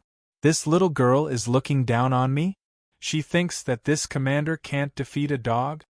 Ouyang Xiaoyi rolled her eyes at Bai Zhan. Zhan Kong coughed and whispered behind Bai Zhan, that Commander Blackie is actually the supreme being beast in the store. Bai Zhan's body stiffened and he was taken aback. Supreme beast? That dog? The supreme dog that killed the Shura sect venerable? In the vast border city, the Black Tower stood loftily. A whistling sound tore through the air and a series of sonic booms resounded. A blood guard, who was sitting cross-legged beside the Black Tower, suddenly opened his eyes. There seemed to be a flickering light in his eyes. When he saw the meteor-like beam of light approaching from outside the border city, he made his move. With a long whistle, his body shot up from his seat. Blood-colored true energy surged out of his body. He raised his hand and tried to grab the beam of light. When his palm collided with the energy wave, a wave of energy surged out. The enormous force forced the blood guard to retreat. The expression on his face changed. Bang! An even more enormous pressure burst out from the black tower. Then, a beautiful figure swaying in the wind stepped out. Her small feet were extremely cute. Her sparkling toes were like white jade. As she stepped in the air, they created a series of ripples. The high priestess wore an undergarment and a mask. She waved her hand in the air and walked toward the blood guard. She waved her hand and stopped the blood guard's movement. Her slender fingers curved and flicked, immediately hitting the stream of light. The light on the stream of light blossomed and burst forth, and the spiritual fluctuation dissipated with a loud rumble. Then, the object within the beam of light appeared. It was a grayish-white bead. It was covered with strange patterns. The high priestess' chest, which was covered by her undergarment, heaved up and down. She grabbed the white bead and softly murmured. Her voice was solemn and sorrowful. "The departed soul orb is back, but the venerable will never come back. Venerable, don't worry. The Shura sect will definitely avenge you. The sovereign will definitely kill your enemy with his own hands." Chapter 331. The High Priestess held the departed soul orb that was floating above her palm. She looked at the hazy luster emitted by the departed soul orb. Her eyes, which were hidden under the mask, flickered with a sorrowful radiance. Her voice was solemn and dignified. It resounded in the sky and caused people's hearts to tremble. When the blood guard, who was sent flying by the departed soul orb, heard the high priestess' words, his pupils constricted and he sucked in a breath of cold air. He looked at the high priestess in disbelief. What did the high priestess say? The venerable was dead? How was this possible? The venerable was so powerful. How could he die? Guard the sacred tower well. Soon, we will leave the border city and revive the Shura sect. At that time, the Shura sect will definitely avenge the venerable. The high priestess' faint voice resounded. Then, she stepped on the air with her jade-like feet. She carried the departed soul orb and, accompanied by ripples, entered the black tower. The blood guard stared at the black tower and sucked in a deep breath. The most frightening thing was that the air suddenly became silent. At this moment, Baijan had this kind of feeling. He felt an indescribable sense of awkwardness. Bufang looked at him with a faint smile. Ouyang Xiaoyi tilted her head and Zhang Kong turned his head away. The store was extremely quiet. Only the sound of their breathing could be heard. Baijan's face gradually turned red as he thought to himself, "Can you defeat Blackie?" These words lingered in his mind. Could he defeat Blackie? How was he supposed to fight? That was a supreme beast that could kill a 9th-grade supreme being expert. Although he was also a supreme being, he was only evenly matched with the Shura sect venerable. It was impossible for him to kill it. Since this supreme beast could kill a venerable, it was undoubtedly capable of killing him as well. Could he defeat Blackie? Perhaps he couldn't beat them. Cough cough. Girl, the Lord Go is a spirit beast. He doesn't know how to teach you. I am from the White Cloud Villa. Since you can't defeat Blackie, why should I be your disciple? Ouyang Xiaoyi rolled her eyes again and said mercilessly. At this moment, Baijan felt as if he was about to cry like Jin Kuan. Countless people would cry for him to become their master. However, he was actually crying and begging this lowly to become his disciple. Why was there such a huge gap between people? I'm doing quite well at Ownerbu's place. I don't need your guidance. In the end, Ouyang Xiaoyi told Baijan her thoughts. Baijan looked at Bufang, then looked at Ouyang Xiaoyi. His expression was somewhat complicated, and his thick eyebrows were knitted together. All right, since Xiao Yi doesn't want to be your disciple, you can leave first. Bufang finally stood up from his chair and walked over to Baijan as he calmly said. Baijan still wanted to say something, but Bufang didn't listen to him. He just patted Ouyang Xiaoyi's head and went back to the kitchen. Baijian was somewhat unwilling and didn't want to leave so easily. After hesitating for a while, he didn't know what to do. If he was asked to fight with that supreme beast, he definitely wouldn't be able to defeat it. In the end, he could only put down the crystals and leave with Zhang Kong. Although he was unwilling, he was also helpless. After Baijian left the store, the solemn and earnest voice of the system resounded in Bufang's mind. Congratulations to the host for completing the short-term mission. The system has been upgraded. The reward has been issued. Bufang was startled and the corners of his mouth curled up. It turned out that the 2 meals he had just eaten were enough for him to obtain the system's upgrade. Every time the system upgraded, Bufang's cultivation would rise. Bufang's consciousness entered his body and he started to look at the system panel. Host: Bufang True Energy Cultivation Level 7th grade. As a man who wants to become the god of cooking at the top of the food chain in this fantasy world, the host's future path will be even more arduous and difficult. Work hard, young man. Cooking talent: 3 stars. Skills: Level 2 Meteor Cutting Technique, 100 out of 100. Level 2 Big Dipper Carving Technique, 80 out of 100. Tools: Golden Dragon Bone Kitchen Knife, God of Cooking Set, Black Turtle Constellation Wok, God of Cooking Set, God of Cooking. Overall rating: Intermediate Chef. Your culinary skills have improved. You have finally become a chef who can take charge of a task. Your cutting and carving techniques have also reached a higher level. The path to becoming the god of cooking has opened for you. System level: 7 stars. Conversion ratio is at 100%. System reward: Mortal Grade Buddha Jumps Over the Wall Soup Recipe, a fragment of the God of Cooking set, 1/3. As expected, there was a huge change on the system panel. Bufang's true energy cultivation level had reached the 7th grade Battle Saint realm. After holding back for so long, he had finally made a breakthrough. His culinary talent had also reached 3 stars. He felt as if his mind had become much clearer, and many of the doubts he had about culinary skills were suddenly cleared up. Many of his questions were easily solved. Intermediate Chef. Bufang narrowed his eyes. He was quite interested in this title. However, what excited him the most wasn't this. Instead, it was the upgrade of the system level. As of now, his system level had reached 7 stars, and the conversion ratio was at 100%. 100%. Bufang's eyes lit up. This 100% meant that all the sales from his turnover would be converted into his true energy cultivation level. This was definitely a piece of news that made him excited. Owner Bu Xiao Xiaolong looked at Bufang, who was standing at the entrance of the kitchen in a daze. His eyes were blank, and no one knew what he was thinking about. The lips on his paralyzed face curled up, forming a strange smile. That smile sent chills down Xiao Xiaolong's spine. It was a really scary feeling. Bufang came back to his senses. His gaze landed on Xiao Xiaolong as he calmly said, "Today's business hours are over. Today's business hours are over. Go back and rest early."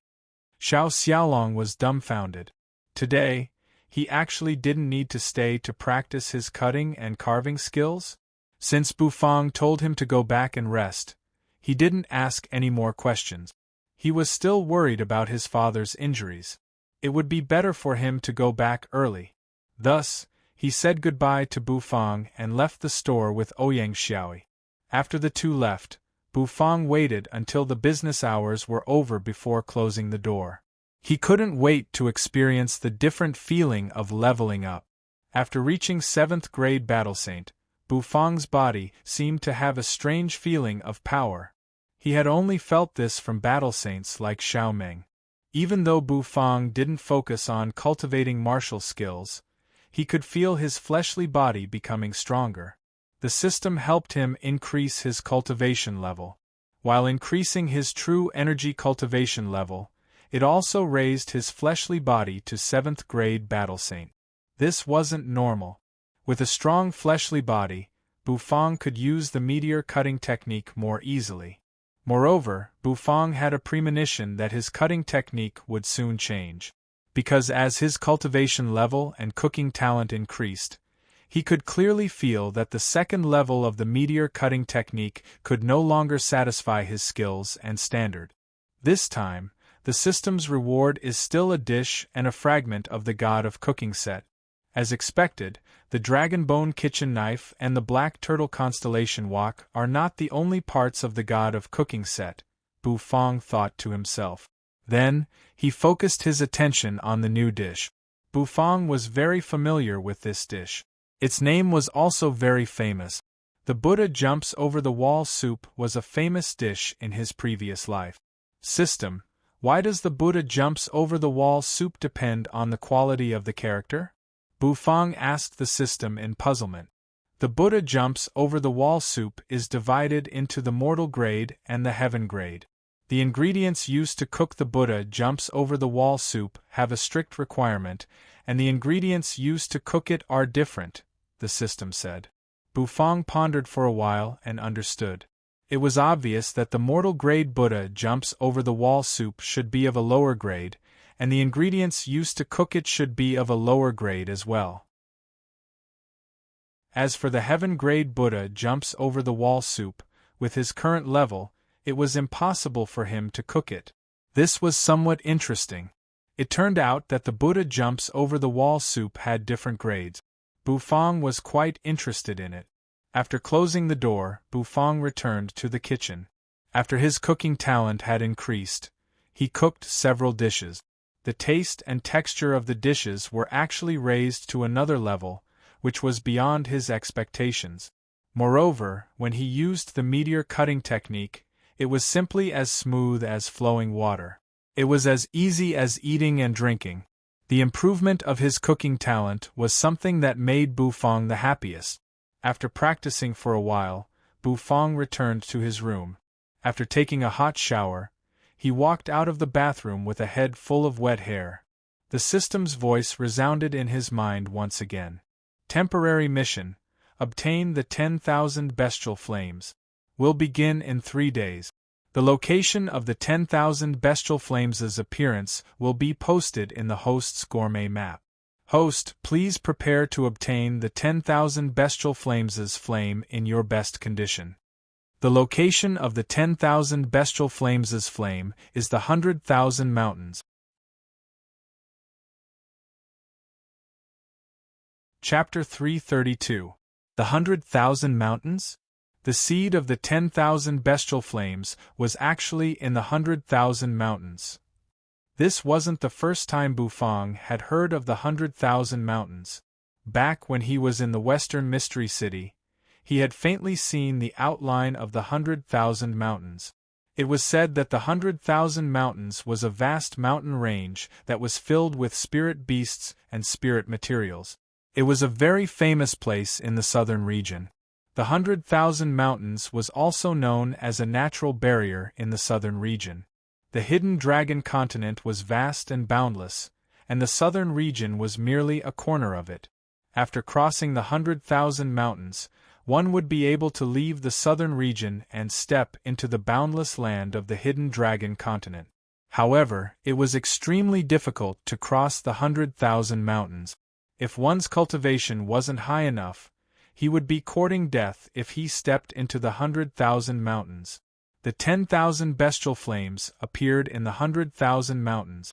This was beyond Bufang's expectations, but it didn't surprise him too much. Bufang was deep in thought as he wiped his wet hair. The 100,000 mountains was rich in natural resources and ingredient. After all, it was a continuous stretch of mountains, so there were bound to be many delicacies. Even on Earth in his previous life, the primeval forests were also rich in natural resources. There were countless precious ingredients and medicinal herbs, not to mention the vast mountains and rivers of the hidden dragon continent. Therefore, Bufang had to think about what he needed to prepare for the trip to the 100,000 mountains in 3 days. The Imperial City of the Light Wind Empire. Inside the Imperial Palace's courtyard, Jean Coin seemed to be treading on the wind as he dashed into the courtyard with Elder Sun in his hand. He threw Elder Sun, who was still in a daze, onto the ground. Jean Coin anxiously dashed into the room, grabbed a pot of tea, and poured it into his mouth. The spicy taste that almost made him ascend to heaven had yet to dissipate. He couldn't care less about the scalding hot tea in his mouth as he gulped it down. The servants in the courtyard were all frightened to the point of panic, and they kept passing tea to Jean Coin. After drinking 7 or 8 pots of tea in a row, the spicy taste in his mouth subsided. However, he could still feel the burning sensation on his lip. It felt as though his lips were being roasted, becoming swollen sausages. Letting out a long breath, Jean Coin sat on his seat and panted heavily. He kept sticking out his tongue, trying to get rid of the burning sensation in his mouth. His suspicions about the store's supreme beast slaying the Shura sect venerable were dispelled after this probing. A single dish almost killed him. This restaurant's methods were simply inconceivable. One had to know that he was a supreme being expert. Furthermore, he was a body cultivator supreme being. The toughness of his physical body was so frightening that he wouldn't even frown if he were to eat a mountain of chili peppers, let alone chili peppers. However, he didn't know what kind of chili was added to that delicious dish, but 2 bites made him cry. It was simply too embarrassing. He was the ferocious hall master, yet he was crying over a plate of food. Elder Sun fell to the ground with his swollen lips. He had yet to recover, but Jean Coin gradually fell into deep thought. Baijan, who was in the neighboring courtyard, was also lost in thought. As a force not weaker than the godly hall of the Wildlands, the White Cloud Villa was naturally wary of this store. The two of them had basically reached a consensus. This Bufang was definitely not someone from the Light Wind Empire or the southern region. Regardless of whether it was the mysterious 9th-grade puppet or the lazy supreme beast lying at the entrance, neither of them were experts from the southern region. They were well aware of the supreme being experts or supreme beasts in the southern region. Apart from the White Cloud Villa, the Godly Hall of the Wildlands, the Serpentmen City, the Celestial Arcanum Sect, and the Clear Sky Pagoda, only the Shura sect had a supreme being expert. However, since the store had killed the Shura sect venerable, it was obvious that it was not someone from the Shura sect. There were only 2 supreme beasts in the 100,000 mountains and 1 in the wildlands. Supreme beasts were much rarer than human supreme beings. This was also the reason why they were so surprised when they found out that there was a supreme beast guarding the store. Jean Coin originally wanted to settle the matter between Xia Yu and Xiada, but he didn't expect the store to be so powerful. Hence, he naturally threw this matter to the back of his mind. The matter with the Shura sect had temporarily come to an end. The experts from the White Cloud Villa and the Godly Hall of the Wildlands also received private messages from their respective forces and left the Imperial City. The next day, Ji Qingxue respectfully sent off the 2 supreme being experts from the White Cloud Villa and the Godly Hall of the Wildlands. He heaved a sigh of relief in his heart. These 2 supreme beings always gave him a sense of oppression in the Imperial City. The towering, immeasurable mountain pierced through the clouds. The simple and unadorned Celestial Arcanum sect. On the Celestial Arcanum Square, the disciples of the Celestial Arcanum sect were diligently cultivating. At the side of the plaza, there was a small wooden hut. A creaking sound came from the door of the wooden hut. Then, an elderly figure walked out of the wooden hut. The old drunkard, who was lazily lying in a corner of the square and basking in the sun, immediately straightened his body. He looked at the elderly figure in astonishment and hurriedly walked over respectfully. "Supreme Elder, why did you come out?" The old drunkard put away his wine gourd. His entire body reeked of alcohol, but he still asked respectfully. The Celestial Arcanum sect's Supreme Elder warmly looked at the old drunkard, stroked his white beard and said, "Don't keep on drinking, especially in front of the disciples. It's not good for you." The old drunkard laughed awkwardly and rubbed the back of his head. The Supreme Elder's gaze shifted to the disciples of the Celestial Arcanum sect, who were training vigorously on the square, and a smile appeared on his face. However, this smile did not last for long, as it was drowned by a trace of worry. The Shura sect is making such a big move. It's obvious that they are planning to rise again. However, in order for them to rise again, they still need the most important catalyst, and this catalyst is about to appear, the Supreme Elder muttered to himself. The old drunkard was a little confused as he listened to the Supreme Elder's words. The sect master is in a critical moment of closed-door cultivation. If the rest of us don't have enough cultivation, we might die in vain if we go. Looks like I'll have to make this trip myself. A smile appeared on the Grand Supreme Elder's wrinkled face. It's been so many years since I've left the immeasurable mountain. I do miss the outside world. I wonder how many people in the southern regions still remember my name. Early in the morning, sunlight shone into the store. The craftsmen sent by Ji Qingxue were quite efficient. After a few days of reconstruction, many buildings had been erected around the store.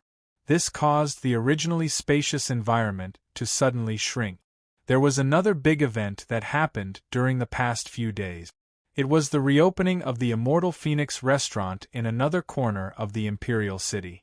The rich and overbearing owner of the Immortal Phoenix restaurant, Qian Bao, directly spent a large sum of money to purchase a large restaurant in the Imperial City.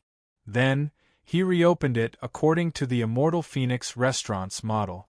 On the day of the reopening, the entire city was in an uproar. Many people rushed to the Immortal Phoenix restaurant to show their support. Bufang lazily reclined on a chair and basked in the sun.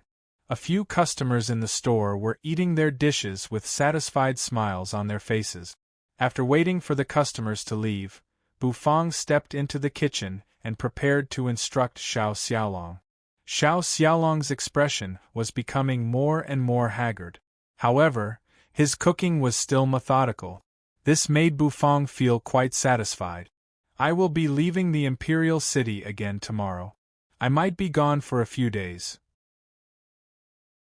The store will be depending on you for the next few days, Bufang said as he looked at Xiao Xiaolong. Owner Bu is leaving again? Xiao Xiaolong glanced at Bufang in astonishment. However, the expression on his face did not change much. He was already used to Bufang's antic. Okay. Xiao Xiaolong answered concisely. Bufang blinked and indifferently looked at Xiao Xiaolong.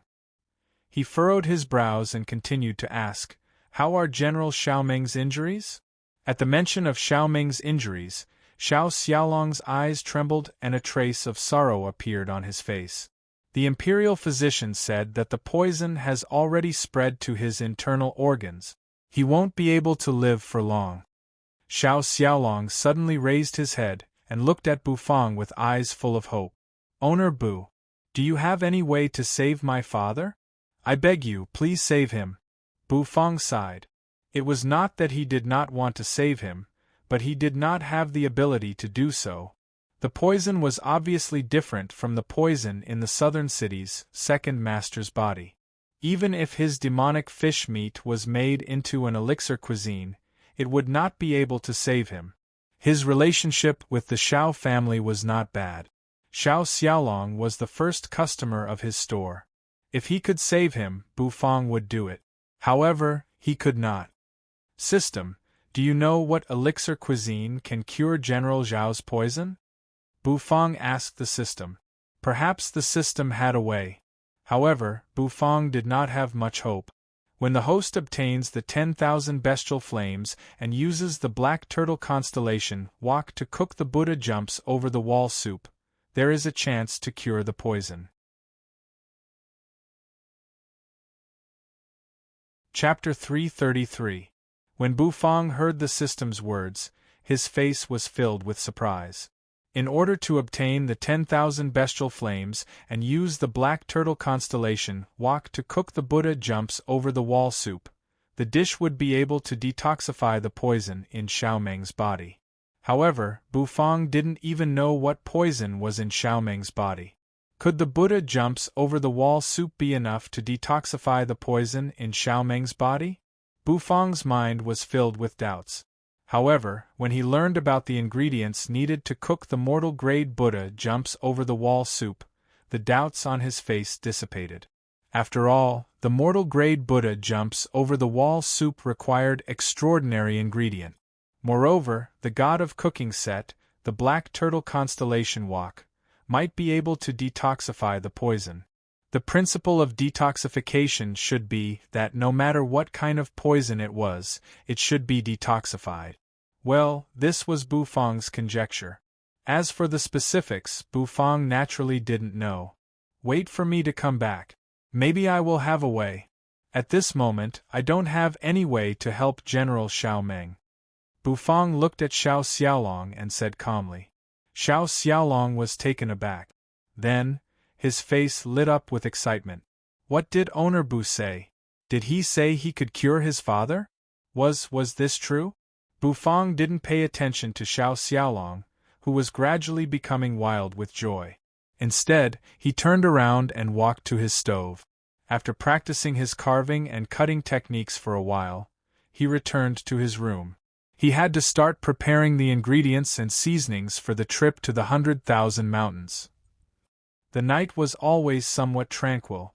Above the northwest plain, the western mystery city stood leisurely like a proud giant, emitting its majestic aura. Looking up from the western mystery city, one could see a mountain range rising and falling in the dark night. The mountain range was covered by a hazy mist, making it a little blurry to look at. On the road to the mountain, a wobbly carriage made of spirit beasts was moving slowly, stirring up a cloud of dust. Finally, after traveling for a while, the carriage came to a stop. The curtain was lifted, revealing a handsome, expressionless face. Bufang's thin body walked out of the carriage, followed by a huge iron puppet. The coachman took a puff of his pipe and said to Bufang, "Young man, this is the entrance to the 100,000 mountains. If you go any further, I won't be able to send you in. The 100,000 mountains is very scary. There are spirit beasts that eat people. You have to be careful when traveling alone." The coachman kindly reminded. After the coachman reminded him, he shook his head. It was another young man who was tempted by the 100,000 mountains. If he could walk out of the 100,000 mountains alive and bring back 1 or 2 precious mountain treasures, he would be able to live for the rest of his life after selling them. Many youths entered the 100,000 mountains for the sake of the mountain treasures. However, only a few of them were able to walk out alive. Spirit beast hordes often occurred in the northwest plains, and the 100,000 mountains was the source of the spirit beast hordes. This was the source of the disaster. Youngsters nowadays were willing to throw away their lives for money. The old coachman took another puff of his pipe and coughed. Then, under the gaze of Bufang, he urged the spirit beast carriage to turn around and head back. Bufang wore a long robe, and his hair was tied up with a velvet rope. His face was fair and clean, and he wore an indifferent expression. He stood at the entrance of the 100,000 mountains. The entrance was incomparably gloomy, and when he looked inside, he felt as though the entrance was a terrifying black hole that could swallow people whole. Both sides of the entrance were covered with sinister vegetation. Patting Xiao Bai's belly, Bufang let out a light breath and walked toward the entrance. Xiao Bai's mechanical eyes flickered, and he followed behind Bufang. This time, Bufang didn't bring Xiao Bai's clone to the 100,000 mountains. Instead, he brought the real Xiao Bai, whose combat prowess was even more terrifying. This was also arranged by the system. It was obvious that the mission to obtain the 10,000 bestial flames wasn't easy. Otherwise, the system wouldn't have been so kind as to allow Bufang to bring Xiao Bai's real body out. A human and a puppet walked in the darkness, and soon, they entered the pitch-black entrance. The 100,000 mountains were a continuous chain of ups and downs, and it was vast and boundless. This entrance was the closest entrance to the 100,000 mountains from the western Mystery City. Walking in the forest, Bufang could feel an ice-cold chill, which was caused by the emptiness of the forest. Although it wasn't winter, the temperature here wasn't any weaker than that. In the vast border city, the Blood Guard's cross-legged figure suddenly shook. He suddenly felt a violent tremor. He opened his eyes and saw that the huge black pagoda was actually shaking slowly. The Blood Guard's mind relaxed, and then he felt the black pagoda soar into the sky. A graceful figure stepped out from the black pagoda. Behind this graceful figure was a figure that was completely shrouded in pitch-black true energy. Judging from the figure, one could tell that it was a man. The black pagoda hovered in the air for a few rounds, then suddenly shrank, and finally merged into the High Priestess's palm. The High Priestess respectfully bowed to the figure shrouded in black energy. The figure nodded and turned his gaze to the Blood Guard, who was staring at them. The Blood Guard's entire body shivered, and he felt his blood rushing to his head. Sect Master! The Blood Guard's pupils shrank, and he shouted in surprise and fear. Did the Shura sect overlord finish his secluded cultivation? After so many years, the overlord appeared once again to lead them, to let the Shura sect's glory shine upon the southern region once again, and to strike fear into the hearts of the forces there. Let's go. In order to refine the departed soul orb and the soul essence within the soul congregation array, we need a catalyst. This catalyst is very important, and we cannot afford to lose it. I have waited for so many years for this catalyst to mature, the Shura sect overlord said. Then, a mass of black energy floated into the distance. The High Priestess's eyes flashed under her mask. Her sparkling feet stepped on the air, and she followed the Shura sect overlord's footsteps. Their figures gradually faded into the darkness of the night. The Blood Guard stood up and looked at the empty ground in Border City. The vast black pagoda had disappeared, and there was nothing left for him to protect in Border City. It was time for him to join the other Blood Guards, and become one of them in battle. When the Shura sect was completely awakened, the entire southern region would be their territory. White Cloud Villa. Amidst the misty white clouds, a group of exquisite and magnificent buildings stood tall. Each of the buildings was arranged in neat rows, and they were surrounded by white clouds in spirals. It was like a fairyland. Among the pavilions, terraces, and pavilions, there was a small pond. White steam rose from the pond, and a small boat could be faintly seen. A figure was sitting cross-legged on the boat. The figure leisurely fished, and the faint sound of water could be heard. Occasionally, the fishing rod would shake, and a fish would take the bait. The shaking fishing line stirred up the calm pond, and ripples appeared on the surface of the pond. Baijan's figure gently floated over, and he landed on a veranda far away from the pond. He looked at the small boat in the pond from afar. Villa Lord, there is a secret letter from the Celestial Arcanum sect. Baijan's complexion was somewhat grave. The Celestial Arcanum sect was the most mysterious force in the southern region, and all the other forces respected it. Since the Celestial Arcanum sect had personally delivered a secret letter, it was no small matter. Swoosh! The small boat moved even though there was no wind, and it quickly landed on the shore. A middle-aged man wearing a straw raincoat and a conical bamboo hat slowly stepped down from the boat. He carried a fish basket on his back, and he walked toward Baijan with a smile on his face. Oh, the Celestial Arcanum sect personally delivered a secret letter? Could it be regarding the Shura sect? The middle-aged man raised his eyebrows, and he asked in astonishment. Baijan naturally didn't know the contents of the secret letter, and he handed it over to the middle-aged man. The middle-aged man put down the fish basket, and he wiped off the water on his hands. He took the secret letter from Baijan's hands and carefully read it. After he finished reading it, a faint blue flame ignited on the secret letter, and it was quickly burned to ashes. It seems like it's time for me to go out for a walk. The middle-aged man suddenly laughed heartily, and his laughter resounded throughout the White Cloud Villa.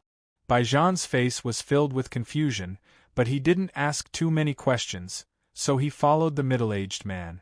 The atmosphere of the several powerful forces in the southern region suddenly became somewhat heavy. The peak experts of the various powers all set out one after another, and this caused everyone to be extremely shocked. The peak experts of the various powers were experts who stood at the peak of the southern region, and every time they set out, they would cause a huge commotion. This time, there would definitely be a huge commotion. At the entrance of the 100,000 mountains, regardless of the commotion caused by the other powers, a skinny figure was leisurely walking toward the depths of the 100,000 mountains. Chapter 334. The 100,000 Mountains was incomparably quiet at night. As he walked along the mountain path, he could feel the cold mountain breeze blowing past him. The deeper he walked, the colder it became. As soon as he entered the 100,000 mountains, the atmosphere changed drastically. The narrow path was covered with fallen leaves. Some of the leaves had rotted and emitted a unique smell. It was slightly sour and mellow like wine. Amidst the silence, the melodious chirping of insects could be heard. The chirping of these insects rose and fell, forming a pleasant symphony. Creak, creak. Bufang stepped on the withered leaves that covered the ground. These leaves were like a layer of soft cotton. As he stepped on them, they sank slightly, giving him a different feeling. The moonlight seemed to be covered by the dense foliage. These pine trees blotted out the sky. Because they were in the primitive 100,000 mountains, every ancient tree was extremely luxuriant. The branches spread out like a demon brandishing its claws and fangs. Anyone who walked in such an environment would feel their hair stand on end. However, with Xiao Bai standing behind Bufang, he felt more at ease. Patting Xiao Bai's stomach, Bufang seemed to have boosted his courage and continued walking. Although the 100,000 mountains was terrifying, it was an indisputable fact that it was rich in natural resources. After walking a few steps, Bufang's nose twitched slightly. He raised his eyebrows and his gaze fell on a small blade of grass on a small hill between two ancient trees. It was a scarlet spirit grass, and it emitted a pungent smell. It was like the smell of blood, and it made one wrinkle their nose. Heart blood grass. This is a 5th grade spirit grass. Bufang's eyes lit up and he slowly walked in front of the spirit grass.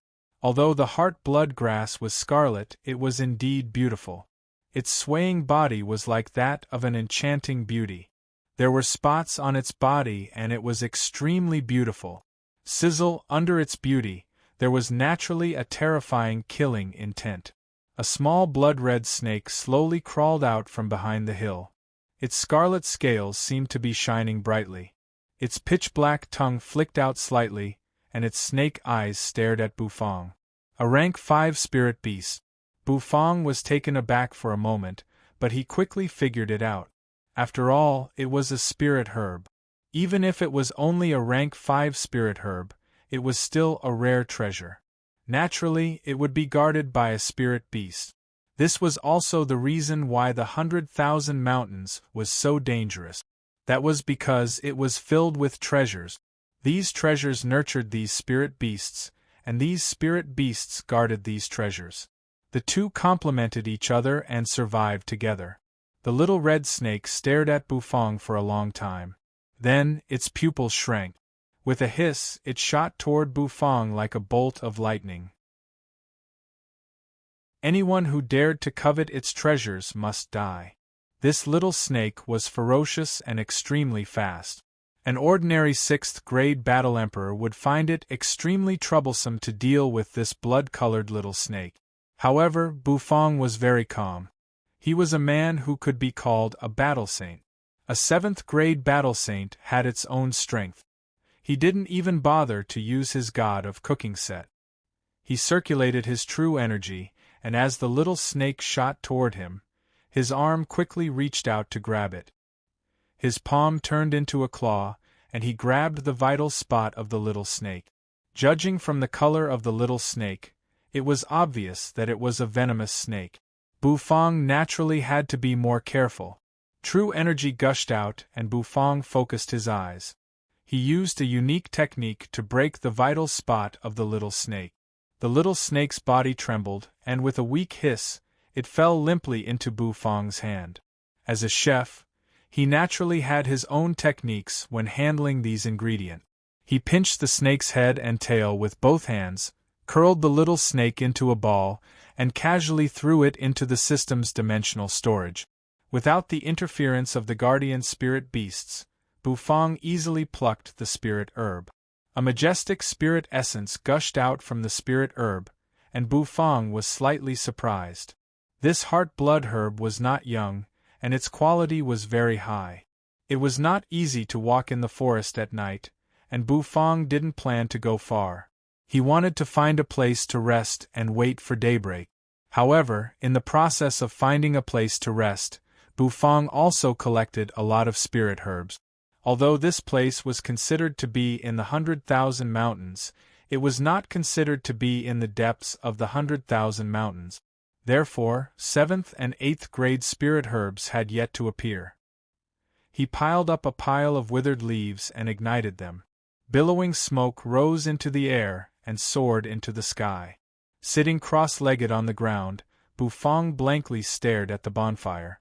Xiao Bai's chubby figure was also sitting in the distance. Its mechanical eyes flickered, and it would occasionally use its big hands to scratch its round head. In the quiet forest, only the sounds of insects and beasts could be heard. It was a little creepy. Bufang was in a daze for a while. Then, feeling a little bored, he found a few withered branches and put them together. He took out a black iron wok from the system's dimensional storage. This iron wok wasn't big, but it was more than enough for cooking. On a long journey, especially in the mountains, an iron wok was a must. Because there were many delicacies in the mountains, Bufang naturally wouldn't forget to bring an iron wok. When the spirit spring water in the wok started to boil, it emitted a hazy vapor. The vapor contained a little spirit energy, and it was incomparably fresh. Bufang scooped up a spoonful, blew at the steam, and drank a mouthful. He felt a wave of warmth spread through his body. Exhaling, a green smoke curled up from Bufang's hand, and the dragon bone kitchen knife appeared in his hand. He took out the blood-colored snake that he had just killed from the system's dimensional storage. The dragon bone kitchen knife in Bufang's hand twirled, and he gently made a cut on the snake's abdomen. His fingers danced, and it was almost dazzling. His movements were skillful and fast, and he easily peeled off the snake's skin. After dealing with the internal organs, Bufang used clean water to wash the snake's body. This snake was extremely poisonous, so he naturally had to wash it clean. Although a snake's entire body was a treasure, Bufang didn't really care about it. He didn't hold back the snake's gallbladder, and he only cared about the snake's meat. Compared to the snake's gallbladder, which was a great tonic, he still felt that the delicious snake meat was more important. Swish! Bufang took out some dragon blood rice and poured it into the boiling spirit spring water. The grains of dragon blood rice were very bright, and in the spirit spring water, they were like sparkling gems. While waiting for the dragon blood rice to be cooked, Bufang began to process the snake meat. He cut the snake meat into small pieces, and the dragon bone kitchen knife kept chopping, turning the blood-colored snake meat into very fine pieces. After chopping for a while, the snake meat was stuck to a wooden board that Bufang had prepared. At this time, the dragon blood rice in the wok began to boil, and a rich fragrance slowly spread out from the wok. The essence energy of the dragon blood rice was very rich. As the rice grains rolled, the rolling essence energy seemed to transform into a roaring little dragon, which hovered above the iron wok. Holding the dragon bone kitchen knife, Bufang casually twirled it. He took the wooden board, and the minced snake meat on the board was cut into the wok. The boiling spirit spring water instantly swallowed the snake meat. The snake meat rolled for a while, and directly sank to the bottom, as if it had been swallowed by the roaring little dragon. One by one, the minced snake meat was cut into the wok. Soon, he finished processing all the snake meat. The rich fragrance of the meat had already spread out from the wok. Along with the essence energy of the dragon blood rice, there was actually a unique feeling. Bufang's true energy rolled, and his palm covered the edge of the iron wok. He slightly narrowed his eyes, and he could feel the circulation of the spirit energy in the wok. Under the influence of the dragon blood rice and the boiling hot spirit spring water, the snake meat began to change. The essence chi and the essence chi contained in the dragon blood rice mixed together, turning into a unique fragrance. This rich fragrance rolled out and actually spread out in all directions.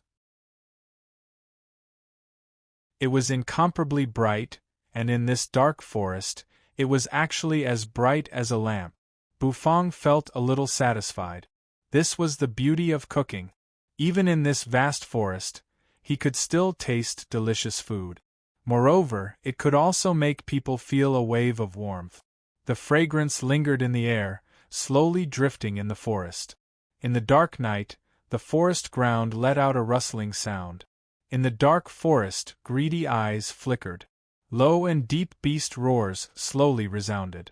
One by one, spirit beasts gathered in the place Bufang had mentioned. Such a rich fragrance, such a rich essence energy, they couldn't resist it at all. Bufang retracted his palm from the edge of the wok. He gently exhaled, and his heart was a little excited. Finally, he finished cooking. The self-made snake balls dragon blood porridge should taste good. Bufang was full of confidence in his cooking skills. He took out a blue and white porcelain bowl from the system-dimensional bag. Every time he went out, the system-dimensional bag would be filled with things. To him, every trip was a culinary journey. Since it was a culinary journey, naturally, he couldn't do without all kinds of tools. Pots, bowls, ladles, everything was there. Scooping a bowl of bright red snake balls dragon blood porridge, Bufang's nose moved in front of the porcelain bowl, and he deeply inhaled. Instantly, a satisfied expression appeared on his face. Bufang scooped up a spoonful of bright red porridge with a blue and white porcelain spoon. There were a few tender snake balls on top of the porridge. The snake balls were boiling hot, and steam spread out from them. They were quite cute. Just when Bufang was about to pour the porridge into his mouth, Bufang's movements suddenly stopped. He heard a low and deep beast roar coming from the surroundings. Why was there a beast roar? Bufang was slightly taken aback. After pouring the snake balls dragon blood porridge into his mouth, he picked up the porcelain bowl, stood up, and looked around in puzzlement. The moment he stood up, a rustling sound came from the surrounding bushes. Shadows of beasts slowly walked out from the darkness, and their ice-cold and greedy eyes stared at Bufang. The terror of the 100,000 mountains was finally revealed to Bufang. This was a pack of spirit beasts, a pack of fearsome killers in the 100,000 mountains.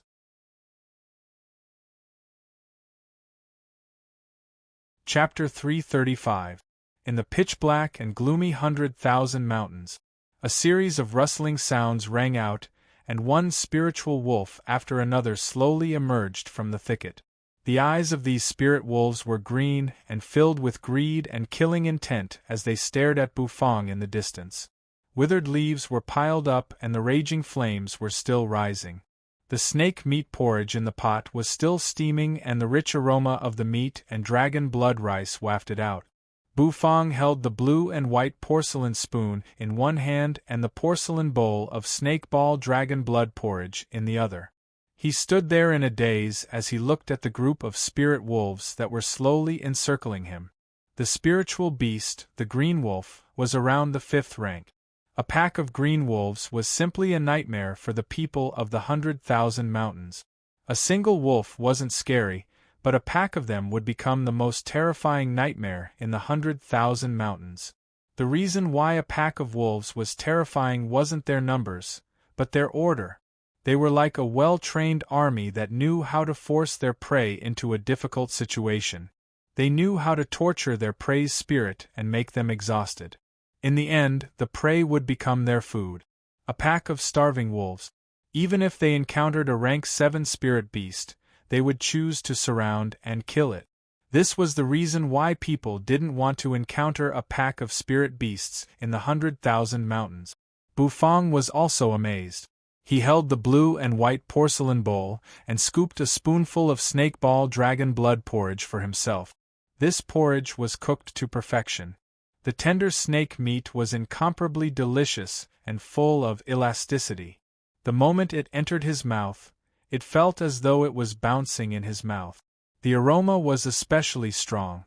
Although there wasn't much snake meat, it was still the essence of the snake meat.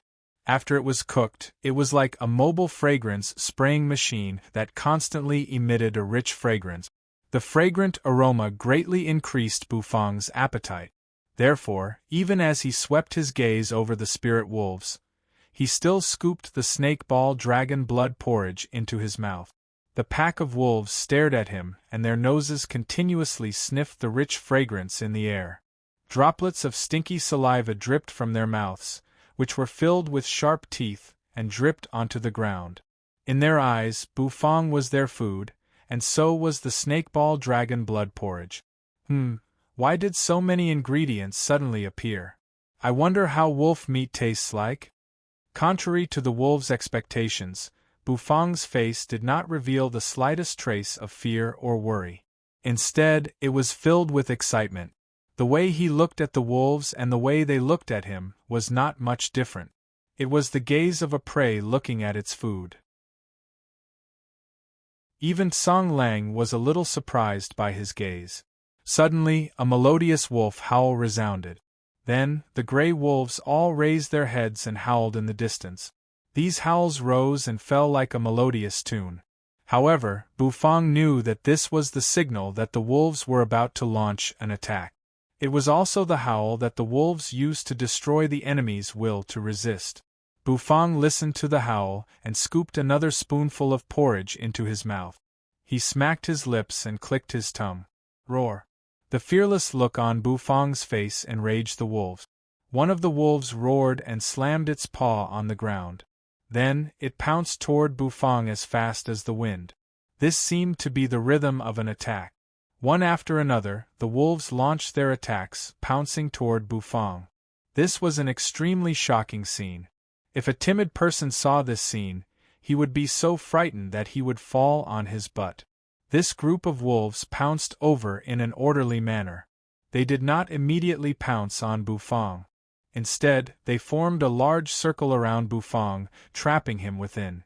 It seemed like they were destroying Bufang's will and nibbling away at him step by step. After finishing the last mouthful of porridge, Bufang put down the bowl and spoon in his hand. His gaze fell on the wolves around him, and his eyes gradually became serious. Green smoke curled up and a dragon's roar resounded. A pitch-black kitchen knife appeared in his hand. With the golden dragon bone kitchen knife in his hand, Bufang was fearless. Wherever the knife pointed, it would become an ingredient. This group of wolves were merely ingredients in his hand. However, just when Bufang was about to show off his skills and harvest the ingredients, a whistling sound burst out from the depths of the great river. That was the sound of arrows piercing through the air. One after another, the arrows tore through the air, bursting with the radiance of true energy. They shot toward the group of wolves and quickly pierced through the body of a wolf, ruthlessly nailing it to the ground. The wolf howled in pain and powerlessly fell to the ground, blood gushing out. The smell of blood seemed to have stimulated the tyrannical mentality of this group of wolves. Their oily green eyes suddenly became scarlet, and the gaze that stared at Bufang became even more ferocious. Roar! This group of wolves couldn't find their target, so they once again turned their murderous intent toward Bufang. They no longer surrounded Bufang and directly pounced toward him. The sound of bowstrings being pulled rang out once again. Another radiant arrow was shot out from the darkness. The person who shot these arrows had excellent archery skills. Every arrow hit a wolf, causing blood to flow on the ground. Bufang suspiciously looked toward the gloomy forest. He seemed to be a little puzzled as to why there would be arrows. Swish! Swish! A series of leaping sounds rang out. Then, 3 figures appeared on the huge branches of a distant tree.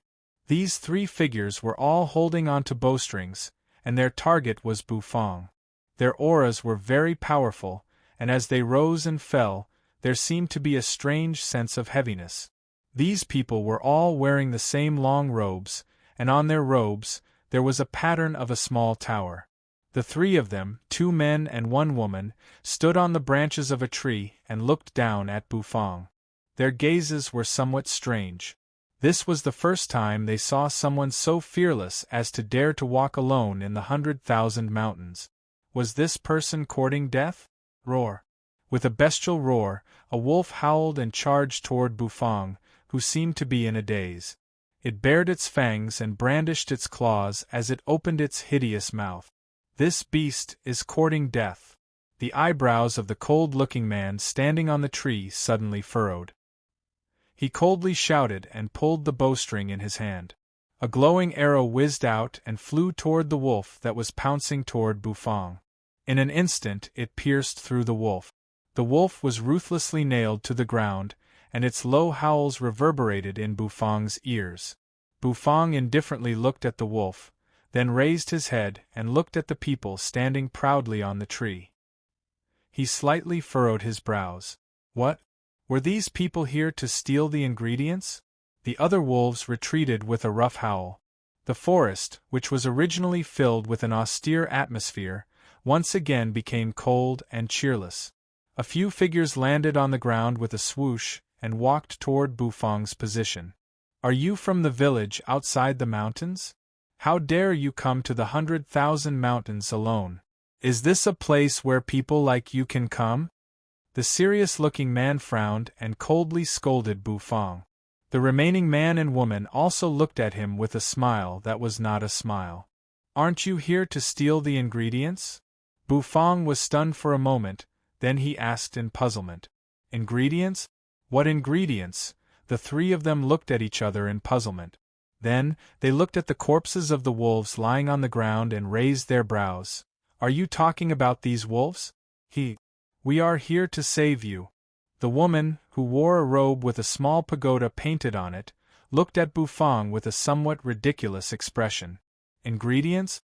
Stealing ingredients with a mortal like you? Let's not talk about their identities. Just based on the fact that this wolf meat tasted so bad, who would be so bored as to steal it from you? Seeing how you were so frightened by the pack of wolves that you couldn't even move, who was the one who was the ingredient? Thank you for your help. Leave these wolves to me. Bufang nodded his head.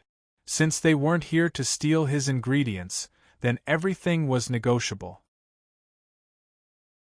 With a twirl of the kitchen knife in his hand, it turned into a wisp of green smoke and dissipated. Thereafter, he calmly picked up the corpse of the wolf on the ground and walked toward the bonfire while dragging it along. The woman was furious. How could this guy not know what's good for him? We saved him, didn't we?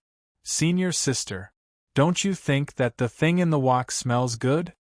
One of the 3 people, who looked like a young man, twitched his nose and stared at the snake-ball dragon blood kanji that was boiling over the bonfire in the distance. When the woman heard what the young man said, she subconsciously twitched her nose and her eyes slightly widened. Indeed, it smells quite good. Senior sister, let's go and eat. Since we saved him, let's treat it as a token of our gratitude. The young man wiped his saliva and walked toward Bufang with a smile. The woman felt somewhat helpless. Her junior brother was a glutton. The 3 of them sat in front of Bufang and surrounded the bonfire. They seemed very familiar with each other. Bufang looked at the 3 of them with a strange expression. What was the meaning of this? Didn't they say that they wouldn't steal ingredients? Brat, do you know how dangerous the 100,000 mountains is? You should leave at daybreak. This is not a place you can come to, the serious-looking young man said to Bufang. Wah! Senior brother, this kanji is really delicious.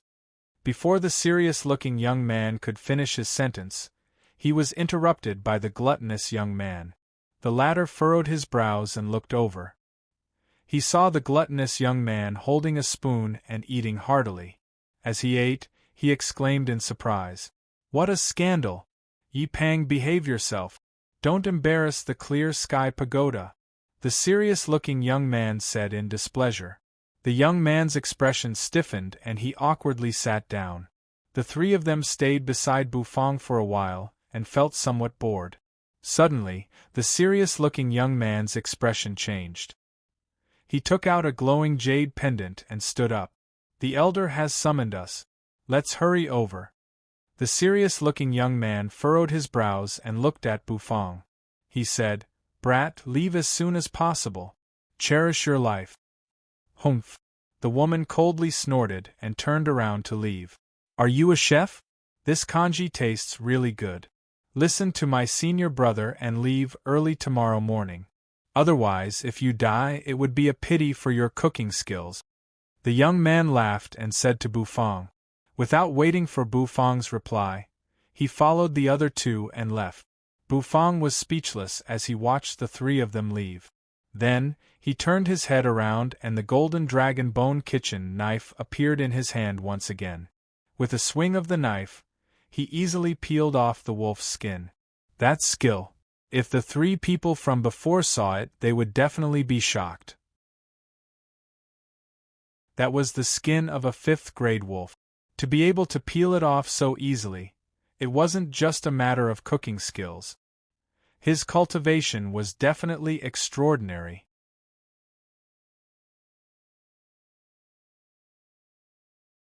Chapter 336. Just as the woman from the clear sky pagoda had thought, the taste of the gray wolf's meat was really terrible, and it wasn't delicious at all.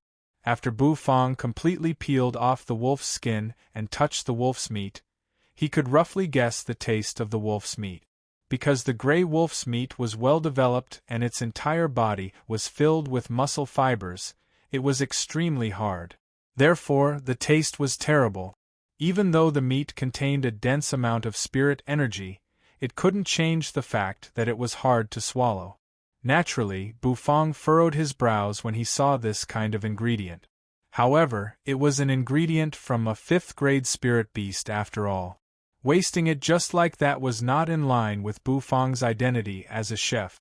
Waving his kitchen knife, he cut the wolf's meat into pieces. Then, Bufang used a wooden stick to pierce through the pieces of wolf's meat and roasted them above the bonfire. During the roasting process, Bufang would occasionally use spirit energy to adjust the meat. The boiling snakeball dragon blood congee in the wok was almost finished, and Bufang didn't continue eating it. He had already tasted it, and the taste was about the same. After cleaning the wok and putting it away, Bufang started to process the wolf's meat with all his attention. Before the stench of blood in the surroundings could disperse, the roars of beasts rang out unknowingly, giving people a feeling of numbness on their skin. Sizzle, sizzle, sizzle. The wolf's meat was quickly cooked. Although the wolf's meat was made up of muscle fibers, it turned golden after being roasted. Drops of oil dripped down from the roasted meat and into the bonfire, causing the flames to burn even more vigorously. Bufang took out seasoning from the system's storage space and continuously sprinkled it on the meat. Although the ingredient wasn't great, Bufang still tried his best to cook the gray wolf's meat into a delicious dish. From the gradually rising fragrance of the meat, one could tell that the wolf's meat, which was supposed to be hard to swallow, was actually bursting out with a tempting aroma that made people swallow their saliva. As the fragrance of the meat filled the air, the spirit beasts, who were originally tempted by the smell of blood, started to riot. Just as the spirit beasts were about to pounce at Bufang, an intense explosion was heard from afar. The sound made the spirit beasts seem to have sensed something. They raised their heads in alarm, turned around, and left. In just a short while, all of them had disappeared.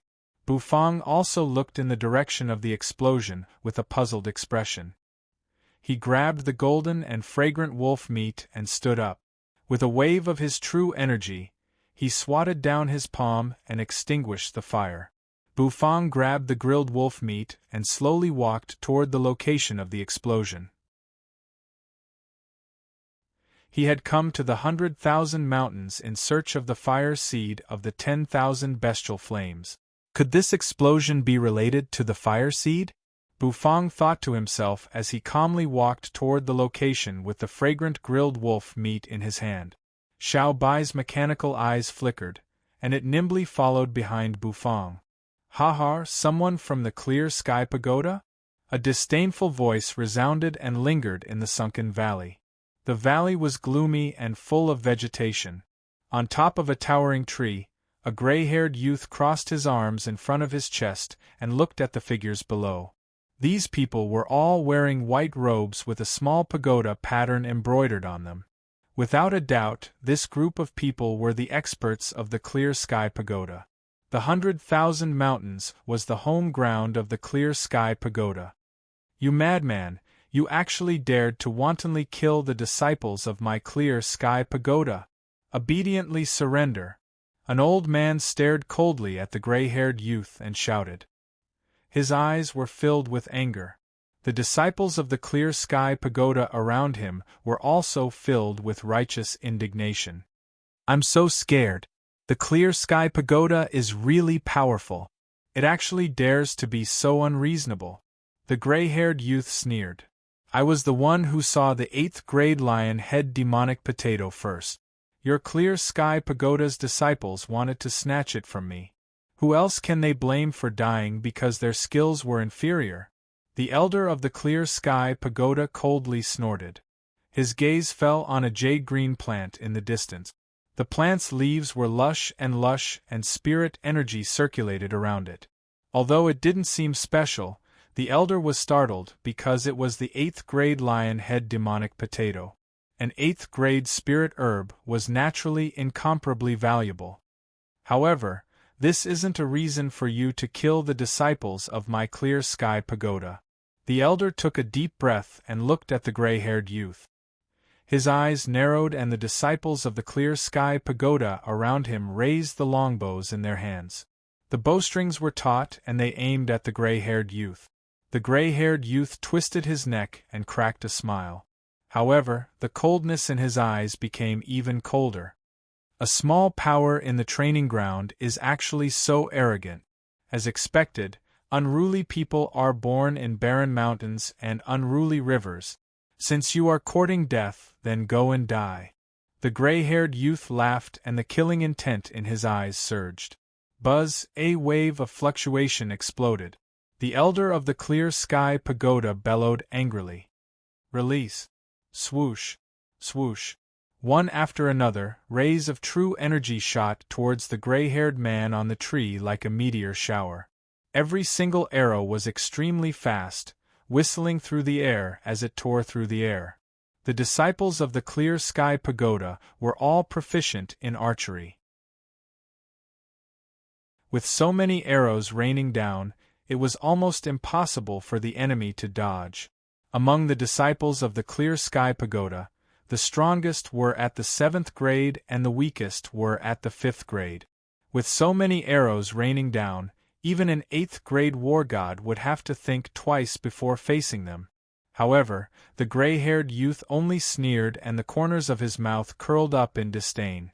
The light in his hand vibrated and a ball of scarlet flame ignited in his hand.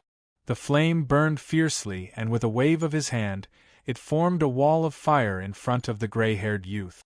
The arrows rained down on the wall of fire, causing sparks to fly in all directions. However, they were unable to break through the wall of fire. "Is this a heaven and earth obsidian flame?" The elder of the Clear Sky Pagoda sucked in a breath of air and frowned. No, it couldn't be a heaven and earth obsidian flame. Although the power of this flame was not bad, it was still inferior to a heaven and earth obsidian flame. "Could it be that your goal is also the 10,000 bestial flames of the 100,000 mountains?" Possessing such a peculiar flame and possessing such a powerful cultivation, appearing in the 100,000 mountains, was definitely for the 10,000 bestial flames, which was about to erupt. "Old man, you are quite observant. It is really a stroke of luck for a treasure like the 10,000 bestial flames to appear in the southern region. I naturally wanted to try my luck. the gray-haired youth said calmly. The elder from the clear sky pagoda still wanted to say something, but his eyes narrowed. That was because he discovered that the wall of fire that filled the sky had suddenly changed. It had actually turned into a roaring bird. It spread its wings and soared over, bringing with it a terrifying might. Several disciples of the clear sky pagoda, who bore the brunt of the attack, were directly burned to ashes by the blazing bird's flames. The gray-haired youth was an 8th-grade war god. With the addition of the peculiar flame, his battle prowess was incomparably valiant. Even the elder of the clear sky pagoda was defeated and spat out blood. Several disciples of the clear sky pagoda were burned to death in this battle. In the end, they relied on the formation formed by the crowd to defend against the gray-haired youth's attack. However, it was obvious that the gray-haired youth didn't use his full strength. He only urged the flames to slow down the group of clear sky pagoda warriors. His gaze was fixed on the lion-head demonic potato. He landed on the ground and slowly walked toward the swaying dark green spirit herb.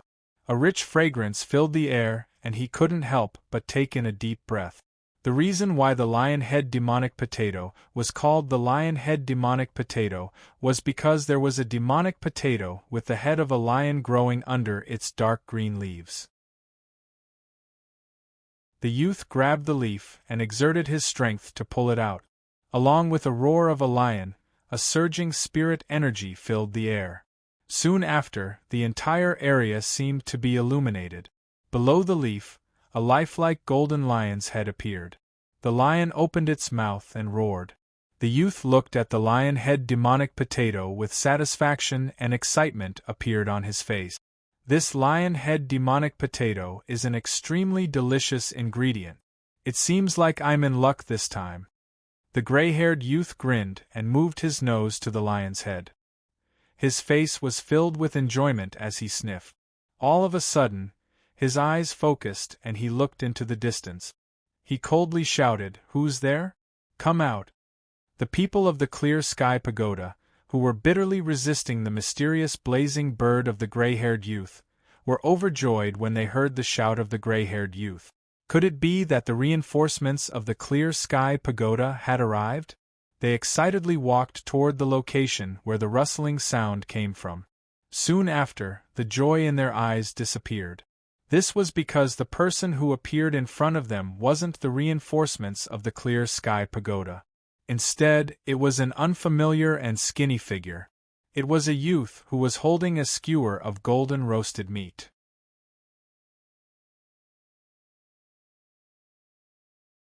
Chapter 337. 2 crescent moons hung high in the pitch-black night sky. Countless stars twinkled in the night sky. From time to time, a meteor streaked across the sky, like a pebble falling into a lake, creating ripples. The Western Mystery City, which stood quietly on the plains, exuded the ancientness and dignity of an ancient city.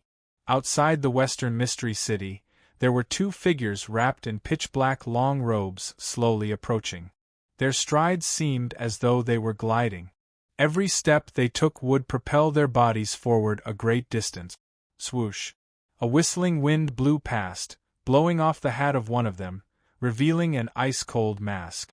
"Master, the Western Mystery City is not far away. Should we go in?" The High Priestess asked respectfully as she looked at the figure beside her, whose aura could not be sensed. "Our goal is to obtain the primer that can refine the hundreds of thousands of spiritual essences in the departed soul orb. Why should we enter the city? The spiritual essences in the departed soul orb are already sufficient. We don't need to slaughter the entire city to increase the number of spiritual essences," the figure said in a hoarse voice. The High Priestess immediately nodded her head. The 2 of them merely glanced at the Western Mystery City before bypassing the ancient city and heading toward the stretch of mountains and rivers behind the Western Mystery City. That was their destination, the 100,000 mountains. "Why are you here? Why aren't you escaping?" Yi Peng's forehead was drenched in sweat. He was trying his best to activate the true energy in his body to resist the blazing ardent bird that was roaring in the air. Like the others, he thought that reinforcements had appeared. He did not expect that it would be the chef they met earlier. Yi Peng actually thought highly of Bufang, or rather, he thought highly of Bufang's culinary skills. At least, the red porridge in the pot had completely conquered him. Before he left, he had advised Bufang to leave the 100,000 mountains and not lose his life in vain. However, he did not expect that Bufang would actually come here. Did he not see that there was a great battle going on? Did he not see that it was extremely dangerous here? Yi Peng could sense that the true energy fluctuations from Bufang's body were not intense. In his opinion, Bufang was only a 4th-grade battle spirit, or at most a 5th-grade battle king. In the 100,000 mountains, this kind of cultivation was considered nothing. Bufang grabbed the golden roasted wolf meat. The roasted meat was steaming, the oil was overflowing, and the aroma filled the air. Bufang took a bite of the wolf meat as he walked. The taste was not bad, but the texture of the meat was really bad. Even after Bufang's special treatment, it still couldn't make the wolf meat softer. After all, this was the attribute of the ingredient. It was a thankless task for Bufang to change it. After taking 1 or 2 bites, Bufang felt a little tasteless. "Hey! Don't go any further!" Yi Peng shouted with difficulty. Bufang finally heard Yi Peng's shout. He turned his head to look at Yi Peng, who was bitterly resisting the ardent bird, and a trace of surprise appeared on his face. "What a coincidence you're here too," Bufang said. "Coincidence? Coincidence your head. Can't you see the current situation and danger?" Actually, Bufang didn't want to come out. However, when he saw the lion-head demonic potato, he couldn't help but walk out. The gray-haired youth stared at Bufang, and it seemed as if he was surprised by Bufang's identity. When he saw the chubby Xiao Bai behind Bufang, he raised his eyebrows and asked, "A member of the puppet sect?" Bufang naturally didn't know what the puppet sect was, so he didn't reply to him. Instead, he stared at the lion-head demonic potato with a strange gaze. "No. You're not a member of the puppet sect, and this isn't the puppet sect's bronze corpse puppet. What is this thing that's as fat as a ball?" The gray-haired youth's attention wasn't on Bufang. Instead, it was on Xiao Bai, who was behind Bufang. Xiao Bai's mechanical eyes flickered as it swept over the gray-haired youth. The gray-haired youth's pupils contracted. He actually felt his heart palpitate from the puppet. Bufang continued to stride forward. The gray-haired youth furrowed his brows and coldly shouted, "Get lost!" This shout caused Bufang's footsteps to stop. He indifferently glanced at the gray-haired youth before continuing forward. "You're courting death." The gray-haired youth sneered inwardly. Since Bufang wasn't a member of the puppet sect, he wouldn't mind killing him. He casually waved his hand, and the blazing ardent bird, which had been suppressing the clear sky pagoda's expert, let out a cry. It spread its wings and flew toward Bufang. It wanted to burn Bufang into ashes. Xiao Bai's eyes instantly turned purple. Just as he was about to attack, he was stopped by Bufang. Bufang stared at the roaring blazing ardent bird, and he became slightly excited. A green smoke curled up from his hand, and the black turtle constellation Wak floated in front of him. The black turtle constellation Wak rotated slightly and floated above Bufang's head under his will. The roaring blazing ardent bird instantly covered Bufang. Bang! Monstrous flames burned and heat waves surged. The pupils of the clear sky pagoda's experts shrank, and they felt a chill in their hearts.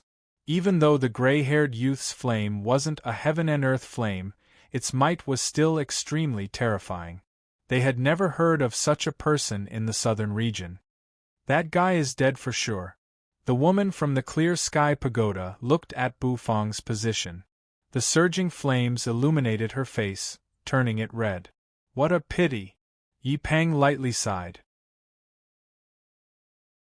He really admired Bufang's culinary skills, but it was a pity that such an outstanding chef would die here. The other people from the clear sky pagoda didn't think too much about it. To them, Bufang was dispensable. What they needed to worry about now was how to escape from the gray-haired youth's hands, even though the gray-haired youth only had a cultivation of 8th grade, with the addition of his peculiar flames. His battle prowess was close to 9th grade. They weren't a match for him. Now that such an expert had appeared in the 100,000 Mountains, they had to return to the Clear Sky Pagoda to inform the other experts there. "I'll hold him back. You all quickly escape. You must return alive." The eyes of the Clear Sky Pagoda's elder flickered with determination. Then, he stood up and stood in front of the disciples. The disciples' faces were filled with grief. However, they couldn't dissuade the elder, so they could only turn around and leave. "Trying to leave? After acting tough in front of me, Duan Yun, you still want to leave?" The gray-haired youth sneered and casually waved his hand. In an instant, the flames' momentum changed. They suddenly soared into the sky and transformed into a huge flaming palm. The raging flaming palm swatted toward Yi Peng and the others. However, when all the flames left Bufang's position, Duan Yun was stunned. That was because the slender figure was still calmly standing there. "Why didn't you get burned to ashes by my alchemic flames?" Duan Yun cried out in disbelief. He was extremely shocked. He was well aware of his own abilities. Even though his alchemic flames couldn't compare to the heaven and earth obsidian flames, when he activated them, even an 8th grade war god would be incinerated to death, let alone Bufang, whose aura wasn't that strong. It wasn't just Duan Yun. The people from the Clear Sky Pagoda were also so shocked that their jaws almost dropped to the ground. This was especially true for Yi Peng and the woman. They originally thought that Bufang would have already been burned to ashes by the flames. However, reality always exceeded their expectations. "He's actually fine?" Yi Peng's eyes widened. Bufang calmly stood at his original position. He furrowed his brows and a trace of disappointment flashed in his eyes. The pitch-black black turtle constellation Wak hovered above his head. Previously, Duan Yun's alchemic flames had all collided with the black turtle constellation Wak. Bufang originally wanted to test if the scarlet flames could activate the black turtle constellation Wak. However, after burning it for a while, the temperature of the black turtle constellation Wak didn't even change. It was obvious that it was just as the system had said. In order to activate the black turtle constellation Wak, one must use the heaven and earth obsidian flames. "You can actually block my alchemic flames." "It seems like I, Duan Yun, have misjudged you. You really hid your abilities well." Duan Yun's expression turned cold. Then, he pinched the talisman and the flaming palm that was originally aimed at the Clear Sky Pagoda disciple turned toward Bufang. Bufang didn't have a good impression of this Duan Yun. He had only walked out from the thicket and glanced at the lion-head demonic potato, yet this Duan Yun wanted to kill him. Bufang was speechless.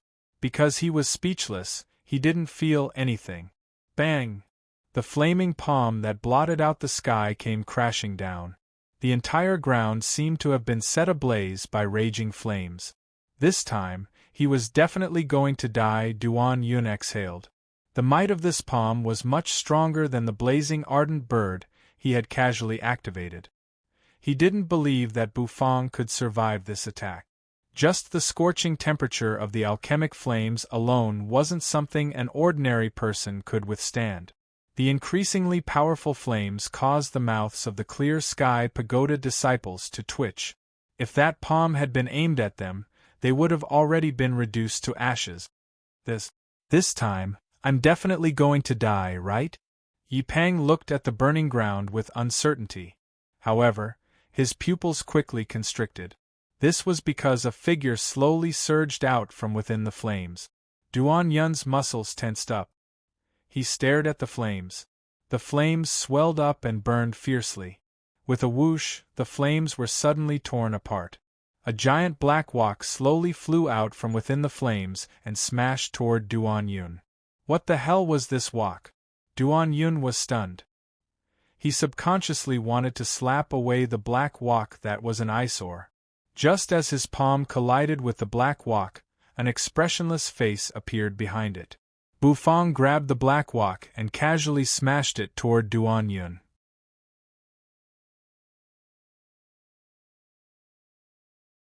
Chapter 338. Duan Yun had never placed Bufang in his eyes.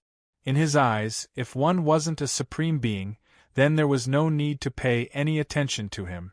In this mere training ground, Duan Yun was confident that he would be invincible among his peers. He could easily kill anyone below the supreme being level.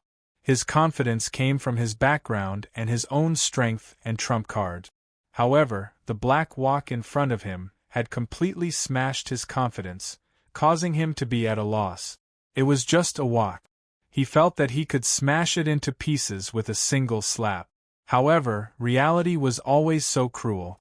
Duan Yun slammed his palm against the black wok, but to his surprise, the black wok did not budge at all. The huge rebounding force caused his palm to go numb, but the black wok remained unscathed. He was dumbfounded. A huge force pressed down on his arm, causing the black wok to smash down on his head. Thump! With a melodious thud, Duan Yun's head was smashed. His entire body was thrown into disarray. It was as if countless stars were floating in front of him. His ears buzzed incessantly. His vision became blurry and his ears buzzed. He was completely dumbfounded. Bufang single-handedly grabbed the black turtle constellation wok and moved closer to Duan Yun. After all, Duan Yun's cultivation was extremely strong. Although the black turtle constellation wok made him dizzy, he quickly recovered. This fellow was even stronger than the blood guard at the peak of the 8th grade. His vision was blurry. Duan Yun finally saw the scene in front of him clearly. An expressionless face fell into his eyes. When he came back to his senses, his pupils shrank. He didn't faint. "Let's do it again," Bufang muttered. Because they were very close, Bufang's mutterings fell into Duan Yun's ears. The corners of Duan Yun's mouth twitched. He opened his mouth to say something, but Bufang couldn't be bothered with him. He grabbed the black turtle constellation wok. With a bang, Duan Yun was knocked unconscious again. Even though he was an 8th grade war god, he was still knocked unconscious by a wok. Duan Yun was definitely crying in his heart. Bufang held the black turtle constellation wok in one hand and the unconscious Duan Yun in the other. The raging flames also gradually dissipated as Duan Yun fainted. Rip! With a loud explosion, the sonic boom of a bowstring tearing came from the depths of the forest in the distance. An arrow shining with the light of true chi shot toward Bufang's head at the speed of a shooting star. The might of this arrow was extremely terrifying. It was much stronger than the clear sky pagoda's disciples below. Bufang felt a scorching hot gust of wind cutting at him, as if it wanted to cut his skin. He instinctively placed the black turtle constellation wok in front of him. Ding! With a crisp sound, the arrow smashed into the black turtle constellation wok. Then, a burst of sparks flew out and fell into the distance. Green smoke curled around Bufang's hand. Then, the black turtle constellation wok disappeared. Bufang exhaled and shook his slightly numb palm. He grabbed the unconscious Duan Yun and the lion head demonic potato in his hand and turned around to leave. Xiao Bai raised his mechanical arm and scratched his round head. The purple glow in his mechanical eyes faded and turned into a rosy red. Looking at Bufang's back as he left, the others didn't have the guts to step forward and say anything. He knocked out an 8th grade war god who had crushed so many of their clear sky pagoda's experts with just 2 wok strikes. Who was this fellow who was swinging a wok around? Why was he so terrifying? Yi Peng's face was filled with excitement. It turned out that Bufang was actually an unfathomable expert.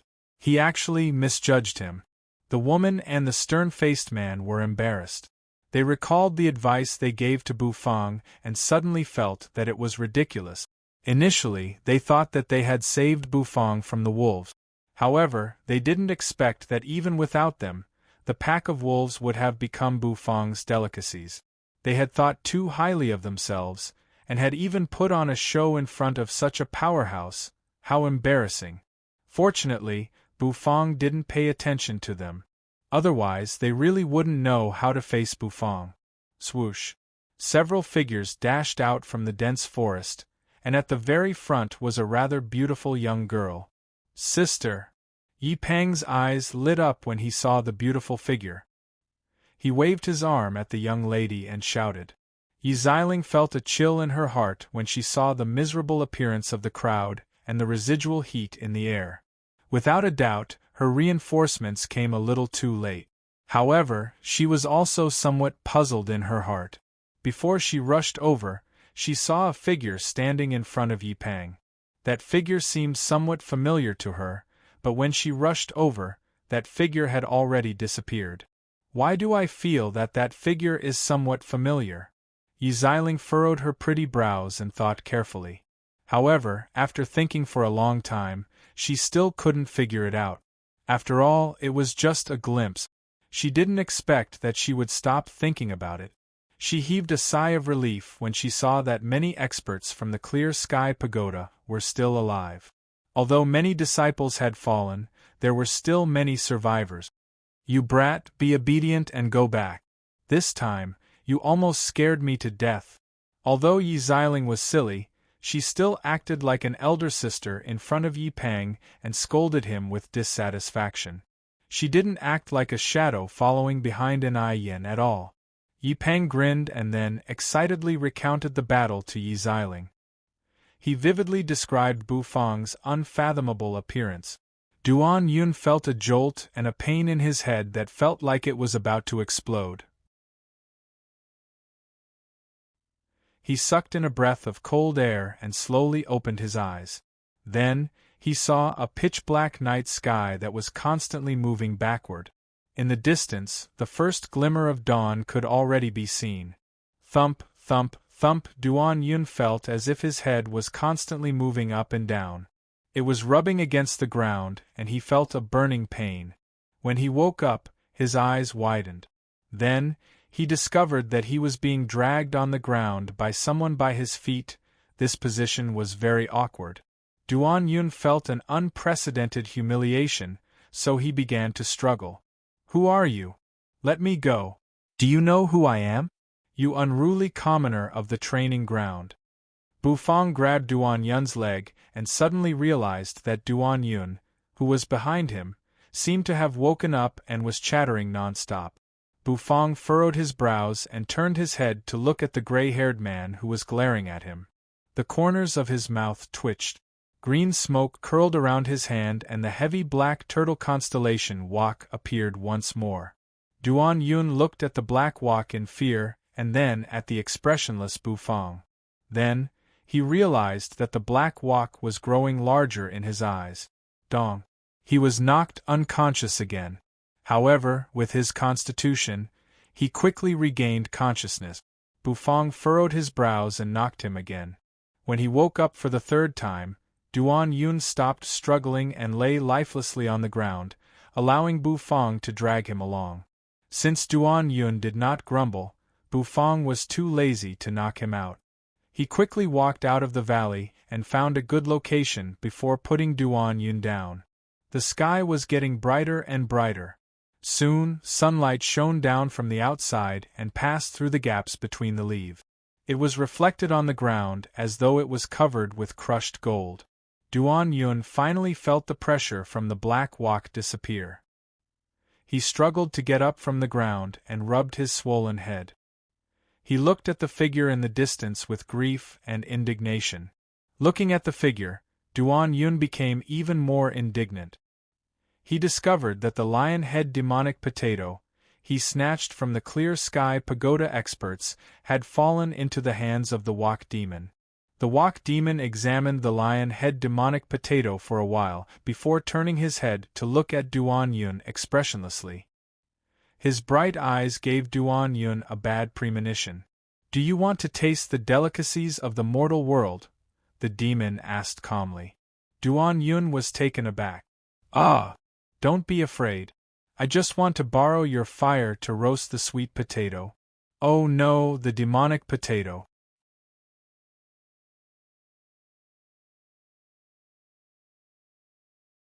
Chapter 339. Borrow a fire to roast a sweet potato? Are you sure you're not messing with me? My fire is an alchemic fire, a precious flame used to refine elixirs. You're telling me to use it to roast a sweet potato? Duan Yun stared at Bufang with widened eyes. It was as if 10,000 black puppies were galloping through his heart. Don't be afraid, I won't cheat you. I'll borrow your fire and I'll give you half of the sweet potato after I'm done roasting it. Bufang realized that Duan Yun was glaring at him with a strange expression on his face. He pondered for a moment before coming to a sudden realization. Giving him half of the sweet potato. That's not the main point. Duan Yun was dumbfounded and wanted to vomit blood. What was this fellow thinking when he smashed someone with a wok? Did he look like a person who would sell his dignity for a sweet potato? Alchemic fire was an alchemist's treasure.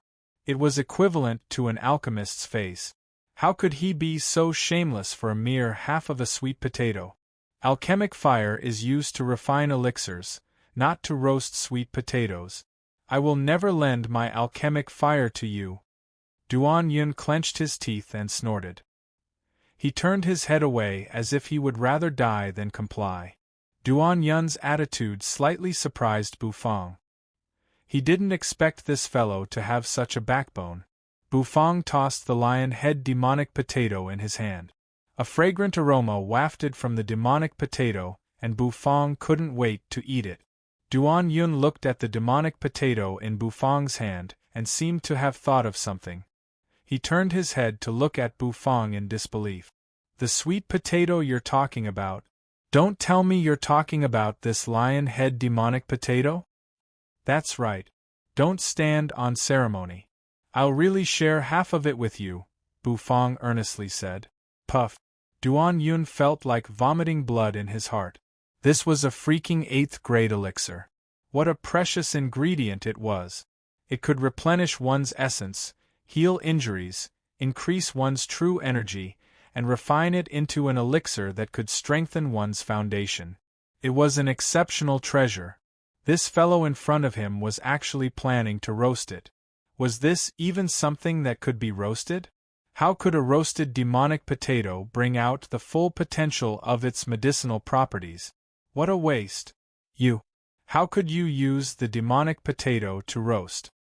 Duan Yun's lips were trembling in anger. Gotcha! Bufang looked at Duan Yun in astonishment. He gently broke off one of the lion head demonic potato's whiskers, and a dense essence qi immediately seeped out from the crack. Bufang's eyes lit up, and he took a deep breath in enjoyment. The flesh inside the devil potato was actually a sparkling orange color. It was very pleasing to the eye. What's wrong? Don't you like roasted sweet potatoes? It doesn't matter. If the sweet potato is cooked with rice, the taste is also very good.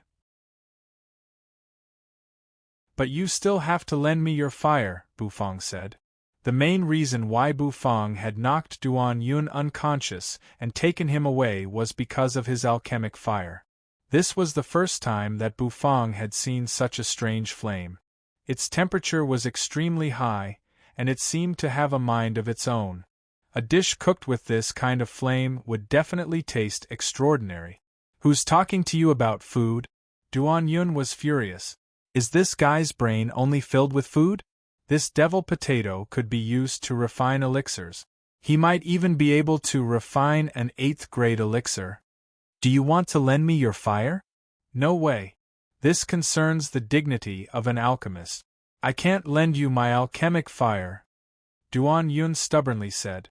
Bufang stood up and looked down at Duan Yun, who was lying on the ground, expressionlessly. He slowly raised his hand. Duan Yun narrowed his eyes. What? Do you want to fight? Buzz! A wave of green smoke curled up, and a simple, pitch-black kitchen knife appeared in Bufang's hand. Kitchen knife? What was this guy trying to do? If you have something to say, then say it. Why did you take out a kitchen knife? Duan Yun felt all the pores on his body shrink. The sharp kitchen knife flickered under the sunlight. Duan Yun really wanted to cry. Why did he have to encounter such a weirdo? Was he going to become the first noble alchemist to die in the hands of a chef's kitchen knife? Oh, sorry, I took the wrong one. Looking at the dragon bone kitchen knife in his hand, Bu Fang's expression stiffened. He awkwardly apologized, and then with a bang, the kitchen knife turned into green smoke and dissipated. There was another buzzing sound, and as the smoke curled up, a huge black wok appeared in Bu Fang's hand. Bu Fang single-handedly grabbed it and suspended it above Duan Yun's head. Duan Yun looked at the wok in despair. You might as well have used a kitchen knife. The fire must be stable. Don't be impatient. Take it slowly. Bu Fang's calm voice resounded through the forest. In a corner of the forest, a blazing flame appeared. Duan Yun, with his head swollen, was sitting in front of a huge pit. A scarlet flame was burning within the pit. This flame belonged to Duan Yun's alchemic fire. Bu Fang, on the other hand, had his arm around Duan Yun's shoulder. His gaze was fixed on the lion-head demonic potato in the pit. As the alchemic fire burned, the lion-head demonic potato's spirit essence spewed out at a faster rate. It surged into the flame, causing it to burn even more vigorously. Is the lion-head demonic potato roasted like this edible? You're wasting a precious medicinal ingredient. In our sect, if you're caught, you'll be drowned in a pig's cage. Duan Yun glanced at the excited Bu Fang beside him, and said in a weak voice. His gray hair seemed to have shriveled up on his head like a sickly person. The lion-head demonic potato is a very good ingredient. Why can't it be eaten? Not only is it edible, but it's also a rare delicacy. Don't retract the fire. Continue to maintain its intensity, Bu Fang said earnestly. He walked to the edge of the pit. The alchemic fire's temperature was extremely high. Moreover, it possessed spirituality. It was not something an ordinary fire could compare to. If this kind of flame could be used for cooking, the benefits it would bring to a chef would be indescribable. Bu Fang extended his slender palm and covered the top of the pit. His will spread out, and a misty true energy coiled around the alchemic fire like a small snake. It drilled into the pit through the alchemic fire. Roar! An angry lion's roar seemed to come from within the pit. The lion-head demonic potato was actually shaking violently. The fur on the lion's head was standing on end. The outline of the lion-head demonic potato could be faintly seen in the flames. The golden color on its surface had actually dimmed due to the roasting of the flames. Look, if I continue roasting it, the essence of the lion-head demonic potato will be completely lost, Duan Yun said with a pained expression. Don't say anything. Continue to spit fire, Bu Fang said without turning his head. Duan Yun felt extremely sullen. He was an alchemist, not a professional flamethrower. Looking at the pitch-black and heavy wok beside Bu Fang, Duan Yun spat out 2 puffs of white smoke from his nostrils.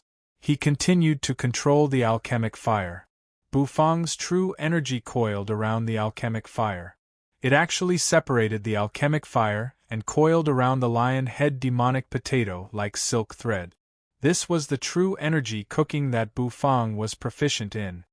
He used his true energy to permeate the ingredients bit by bit, causing the taste and texture of the ingredients to appear to be excellent. However, this was an extremely difficult technique. It required an extremely high level of true energy control and a powerful soul force. Duan Yun was slightly surprised at this moment. This was because he could sense every single thread of true energy from Bu Fang within his alchemic fire. To be able to control true energy to such an extent, just how terrifying was the strength of his soul force. His true energy control was simply too heaven-defying. Roar! Another lion's roar resounded. The lion-head demonic potato within the pit of fire seemed as though it was trying to break free from the restraints of the alchemic fire. Bu Fang's true energy threads coiled around the lion-head demonic potato, preventing it from moving. Increase the intensity of the flames. Incinerate! Bufang shouted. Duan Yun subconsciously increased the intensity of the flames. With a loud rumble, the entire pit of fire exploded. Black smoke billowed as thick smoke filled the air. Cough, cough. Duan Yun's face seemed to have been scorched by the flames. The smoke that filled the air caused him to cough incessantly. All of a sudden, his gaze froze. This was because a figure slowly walked out of the pitch-black flames. Bufang's body was completely spotless, and he was extremely calm. True energy enveloped his palm, and he held a pitch-black sphere that resembled charcoal. From its appearance, it was obvious that this sphere was the lion-head demonic potato that was glowing with golden light and overflowing with spiritual essence. Look, I already told you not to roast it. Now, it's roasted into charcoal. What a pity for this lion-head demonic potato. What a pity for this 8th-grade spirit herb. Duan Yun's heart ached. Such a heavenly treasure was actually wasted by this idiotic chef. However, Bufang was still very calm. He raised a slender finger, placed it by his lips, and softly made a shushing sound. Don't speak. Listen. Duan Yun was taken aback.